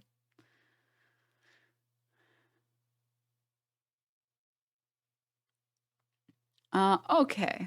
Where were we on? Oh yeah, that person was asking why I think people are lonelier now. Well, yeah, that's my 2 cents on why I think that. bro, and your wife. I don't know if it's any different in other places in the world. I have no idea. But in general, that's kind of what I would assume. And I think also it's, again, the main thing is that women have said for years they don't like being randomly approached by guys. So what a surprise that after women have said for years that they don't like randomly being approached and continue to be bothered. There is nothing like, first of all, I personally hate being approached at the gym. I hate it. I despise it. Because if I'm there and I have to work out for 30 minutes, I don't want to have to maintain a conversation for 30 minutes. Like, I want to work out. I don't go to the gym anymore. I work out at home. Personally, I just don't like it. I don't like it. And I think most people don't want to be talked to when they're trying to get sweaty and they're trying to work out, right? That's me. I don't know if any women enjoy it. I don't like it. And no women I know have liked it.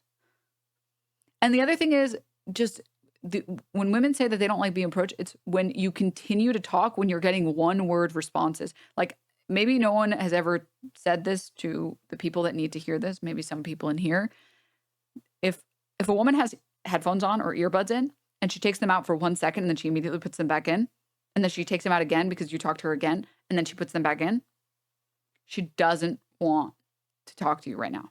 And it doesn't mean it's something wrong with you. It could just be she doesn't want to talk to you. It could be her fucking grandma died yesterday and she's not interested in talking to anyone.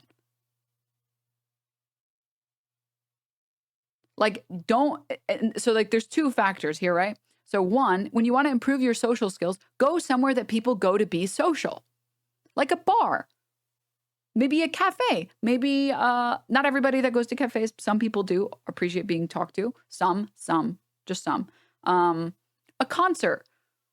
Again, like anything where people might want to be talked to. A gym, I feel like it's very obvious that people don't want to be talked to at the gym. But more importantly, I've never been offended that someone would approach me. I've only been annoyed that someone would continue to try and talk to me after I'm like, yeah, okay, all right. And then I put my earbud back in. They're like, so, like, what are you thinking? It's like, dude, come on. You're really telling me you don't understand that when someone is giving you one-word responses and they're putting their headset back on every time you speak, that they, like, that is a clear sign someone doesn't want to talk. Headphones are a consistently clear sign that someone doesn't want to talk. If someone is giving one-word responses and they keep putting their headset back on, they don't want to talk.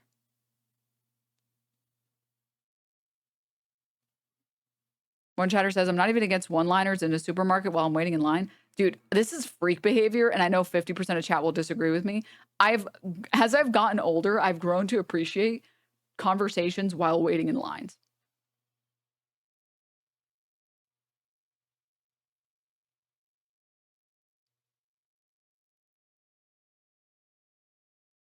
I'm like becoming a little bit of a boomer. I'm convinced, becoming more and more convinced that this is a problem manufactured initially to sell more shit to young men.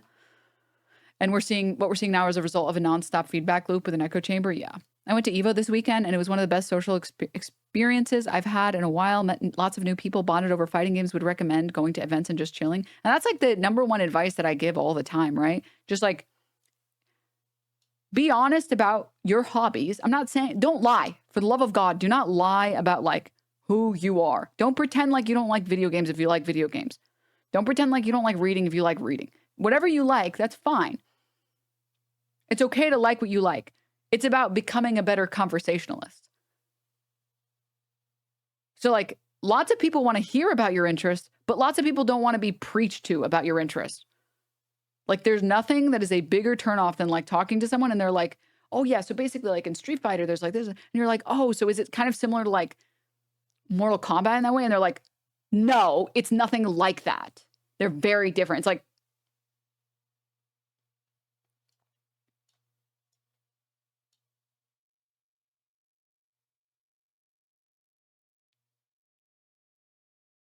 okay.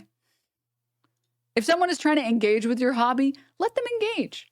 Ask them questions, right? You can like all the things you like, and you shouldn't fake who you are and fake the things you like. But you should be passionate about the things that you like and in a way that's engaging. And you should try and engage with other people's things that are passionate. No hate, but all this talk, I've never seen a girl that has game. I have definitely seen women that have game. I'm not claiming I have game. I have negative game. Okay. I have no riz. I have like 1 out of 10 riz. But I definitely have seen lots of women that have game. All right. Crazy game. And if you, like, I'm not joking. If you find that, like, you don't have hobbies, like that one chatter that still hasn't listed a hobby, which is crazy, by the way, find some. I'm sorry to tell you this. You're a human being and you're not a special, you're not the first human being to never have a hobby. Like, that's not, you will find something you like.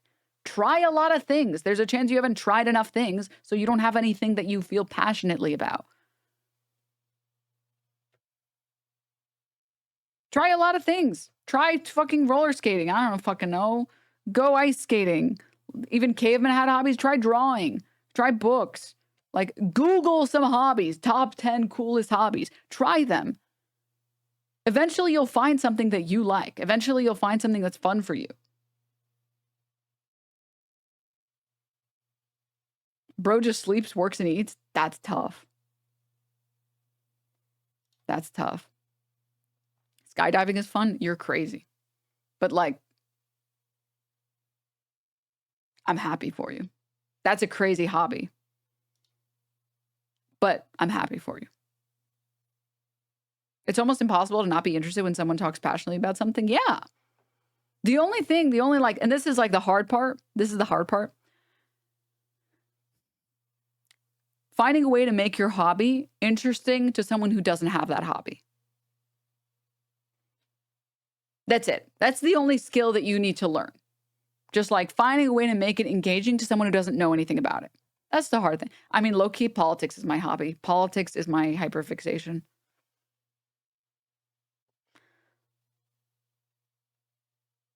Low-key.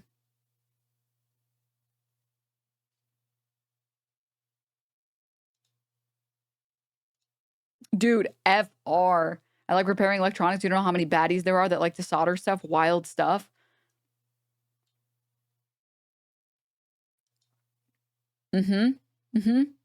Basically, just learn how to be a good storyteller. Storytelling is the hardest thing. But like, these are all skills that you can work on. Every single one of these things. Years saying that you don't like being approached by men stop approaching you. Wow, what a fucking, it's a fucking mystery. How could that possibly happen? So yeah, I answer on the link. Oh geez, yeah, there's definitely that. The problem stems from 3 out of 10 girls just thinking they deserve 10 out of 10 guys, so they reject most guys.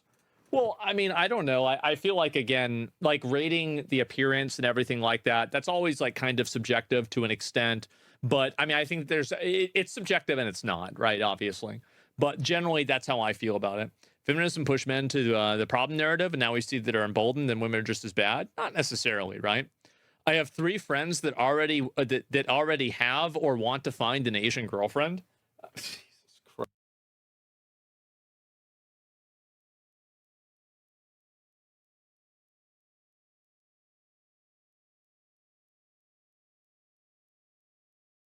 Holy Toledo. So it's easy to get out and meet people. You just got done saying it was difficult because everything is too expensive and it's hard to walk or something. When did I say it was easy? Both of these things can exist in the same universe. It can be that less people are approaching other people because cities aren't walkable and because things are more expensive, but that doesn't make it impossible. Something being difficult doesn't mean that it's impossible. Explaining that something is difficult is to help you not feel bad about your circumstances because it's something that a lot of other people are feeling. But you can also explain that it's not impossible by giving solutions like finding hobbies that you like, that you enjoy, and finding places to meet up with other people that do the hobbies. Both of those things are true. Don't beat yourself up, but don't give up. Both of those statements are true. Christ. Well, look, I mean, I think that there's plenty of people, like, being a different race doesn't necessarily make you spawn with different attributes, okay? This isn't World of Warcraft, all right? So there are plenty of girls that are Asian that act this way, and plenty of girls that are not Asian that don't act this way. I don't think it's really that true, that case at all. I feel so bad for Asian women. So yeah, it kind of does though. Yeah, I don't think so. It's race. It's not race. It's geography. I think it's also just culture and attitude and personality more than anything. But anyway, yeah, that's generally what I think about it in general. You want your kids to have genetic diversity and they have better family values. I mean, I think, like, look, you marry who you want to marry or not. Look, what the fuck am I talking about that for, right? I have no idea. But anyway, that's the reason why I think guys don't do it. Guys don't do it because girls have said they don't like it. And also, I don't think girls actually want it. I think that they only want it from guys that they think are attractive. And this is something that they want from a conceptual. As opposed to what? Men who want it from unattractive women? But that's just that's a statement that's true for both groups here that you're talking about. Men also want to be approached by women that they find attractive. Viewpoint, but they don't want the reality of it. Because they used to have the reality of it, and collectively most women said they didn't like it. So I wonder, do you really think that the people now are that much different than they were 15 years ago? How old do you think Asmon's viewers are? I think that they're broken into two subsets. One group is like 16 to 24, and then another group is like above the age of 40. And I think those two groups are the majority of his audience. Absolutely not. It's probably about, or 20 years ago, not really. No, it's probably about the same group of people. That's it. From 1 to 10, women seek 9s and 10s. If it's under that, men are invisible to women. Well, women say the same thing in general, right? I mean, like, obviously. Oh my God, dude. They do. So, yeah, it's that simple. Most of them, I know from 20 years ago, absolutely did not hate it. It was a very small vocal minority that hated it. You guys remember the girl math meme? This is boy math. It's so crazy, too, because, like, I know so many hot bitches. So many hot bitches. Okay? And they're dating people that are, like, they are not looks matched. They are personality matched. Because, shocker, crazy, I know, for the 20th time, people want to be with people who make them happy. I think that the problem is that a lot of men, so that's not my experience personally, is that I think that a lot of women didn't like it because it didn't stop at asking them out. There was like other creepy behavior that would follow that, like, you know, following them home or asking them out multiple times or trying to like force interactions with them or something like that. And so in general, the idea is like, you know, you cut it off at the beginning, and so it never evolves into that worst stage. That's the main issue. Yeah, those are no-nos. Yeah, exactly, right? It's 5% of women that make 50% of men afraid of approaching. Most women have approached and rejected me. Don't tell me off. They just politely decline. Yeah, I mean, I don't know. Someone get Asmongold to watch some home math on Twitter. I'm not gonna watch, like, listen, I feel like my viewpoints on this are probably the most, I think these are the most balanced viewpoints to have. Like, I can see, like, I mean, again, I can see both sides to this, right? I mean, there are some issues of it where, like, guys do feel insecure and other ones don't necessarily, right? Weird interactions like stealing salads. Yeah, but stealing, no. Stealing a salad is very different. So when a man approaches a woman and tries to, like, pursue her in a way that makes her uncomfortable, that's very different than a woman doing it to a man. And the reason why is because men are bigger, stronger, and faster than women. So there's this implied amount of physical, it's almost like you can't reverse the roles. And every single time that he's ever tried to say reverse the roles previously in this video, it doesn't make any sense because they're just not the same. Because men doing the same exact thing women do is not going to be perceived the same way because we live in a society. Like dominance that exists. And so, like, that's really the big difference. Like, you can't compare the two things. Like, it's like the old Chris Rock joke. You know, every guy has a funny story about a girl that's a crazy girlfriend. Why do no girls have stories about That's not Chris Rock. That's Donald Glover. crazy boyfriends? Well, because they're dead. So yeah, there's just an imbalance there. And that's the reason. I don't even know famous people names, and I know that one, dude.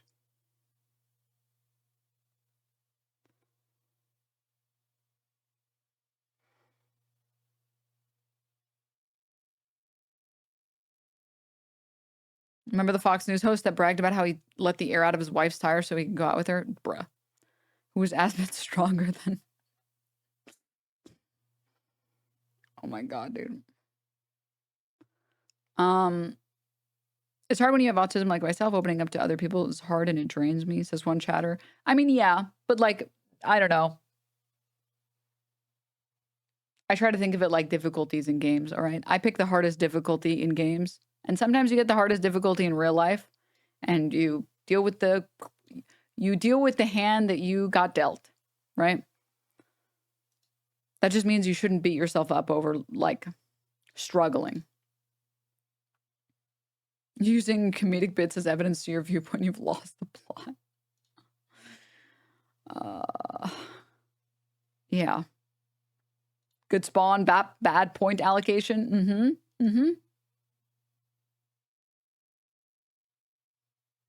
Real. Why? It's a totally different thing. Well, North Vietnamese, we don't have very traditional views. It's the culture there. Yeah, I don't know. I think it depends on the person, right? More than anything. As I said before, for a pretty friend, it was constant, being approached 10 times a day. Not everyone taking kindly to the rejection, even one punching her in the face. Yeah, exactly, right? And then it's also like guys that, you know, because you also like, again, the women that are saying, don't approach me, the guys are, that's a really great point that you're bringing up. Is that a lot of guys, whenever a girl says no, now a guy treats it like it's a debate, right? He's like, oh, why not? Like, well, what if I do this? What if I pay you? What if I do this or that? You know, do you have a boyfriend? Like, why not? And so he's like, who are we talking? What is happening? Her. And so then you have like another element of uncomfortability that happens. And so I think that's, yeah, I'll pay you. Well, no, I'm being serious. No, really. Yeah, just walk away after the no. Yeah, but a lot of guys don't do that. That's the issue. You could ask politely, though. I think that most women are probably not going to be put off by guys that are asking politely, even if they're weird-looking guys. But the problem is that you're throwing that, like, that is, if you have 10 interactions and one of them is bad, that one bad interaction will outweigh the 9 good ones. Because the interaction that is bad is so fucking bad that it makes people like uncomfortable and they think about it for years. Yeah, it doesn't work at all. Yeah, and so that's really it. What the saying is matters a lot. Yeah, there's some weirdo people out there. Yeah, the bad one poisons the well. Yeah, I think so too. And women should just go back to pair bonding through knowing the same people. Yeah, we should go back to arranged. Women should go back to pair bonding.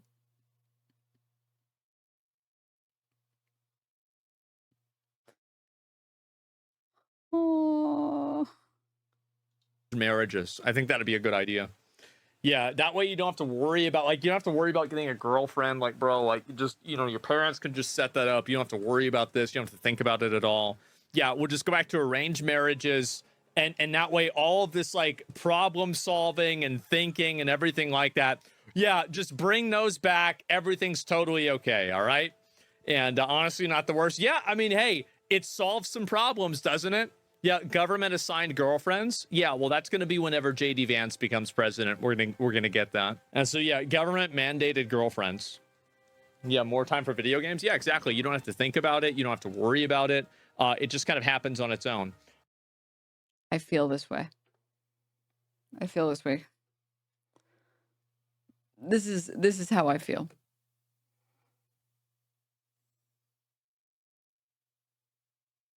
People need to be exercised from society. The mullet rolls are gone, people. The mullet rolls are gone. Oh.